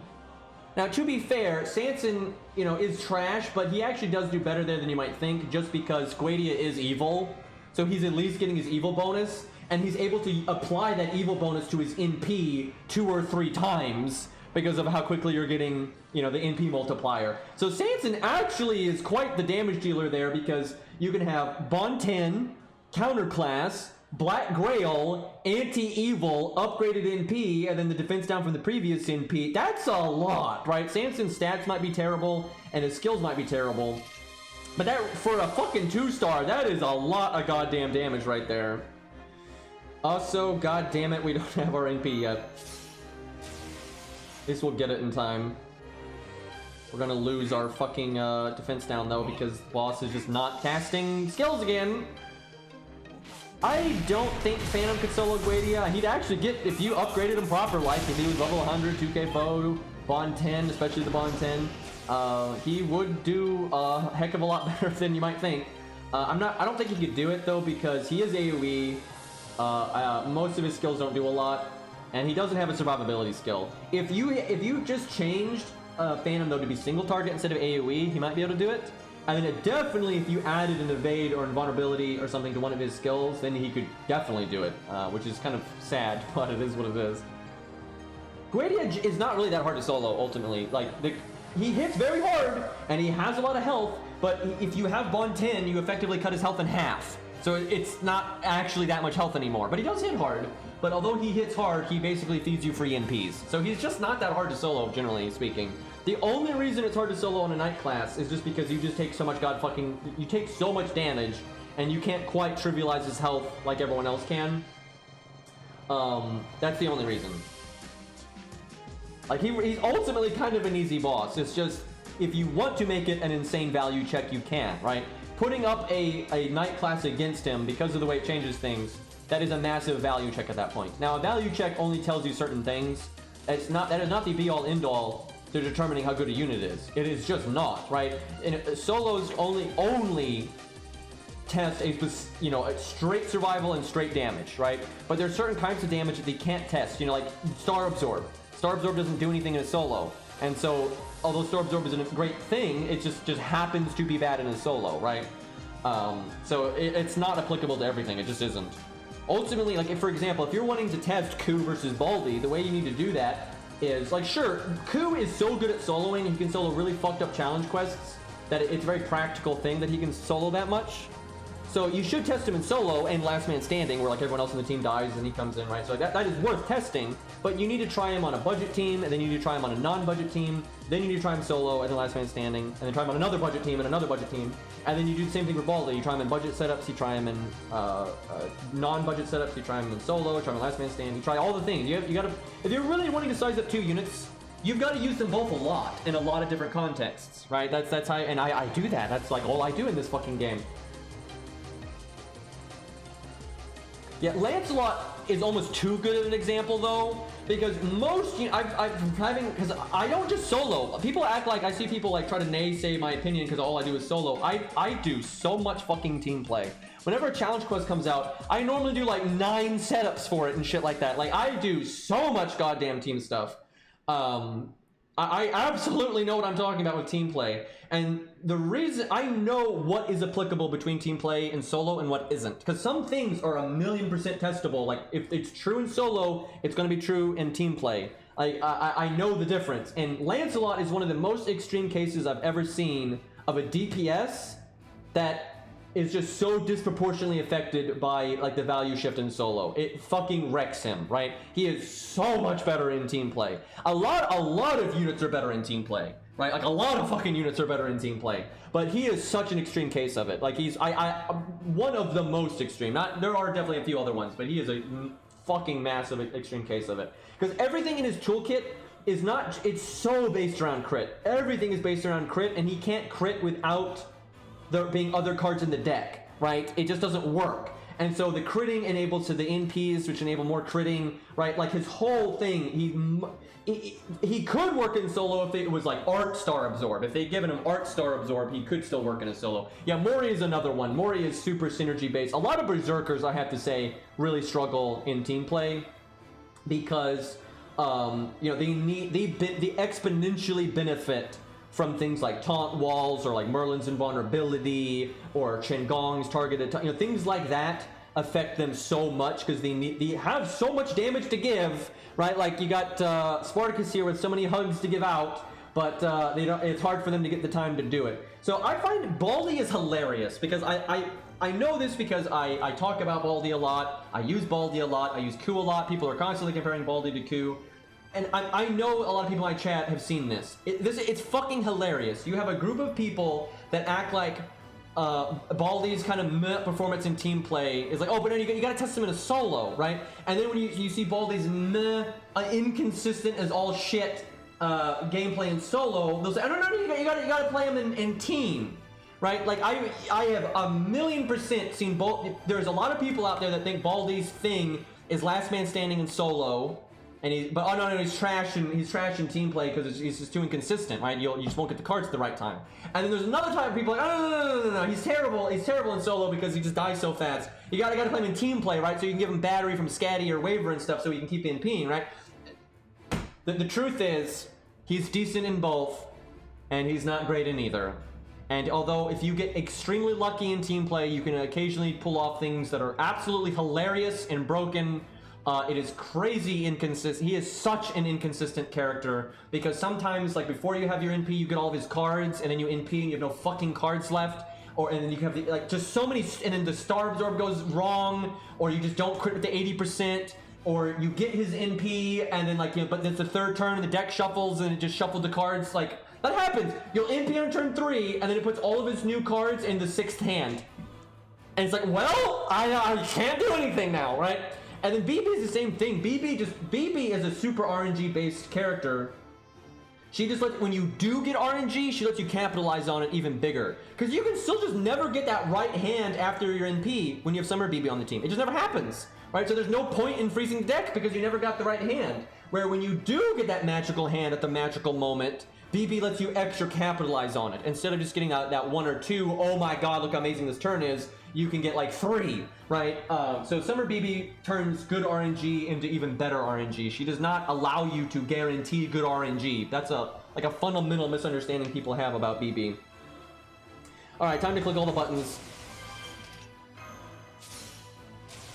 I wish we had more stars here. So we want the heal plus.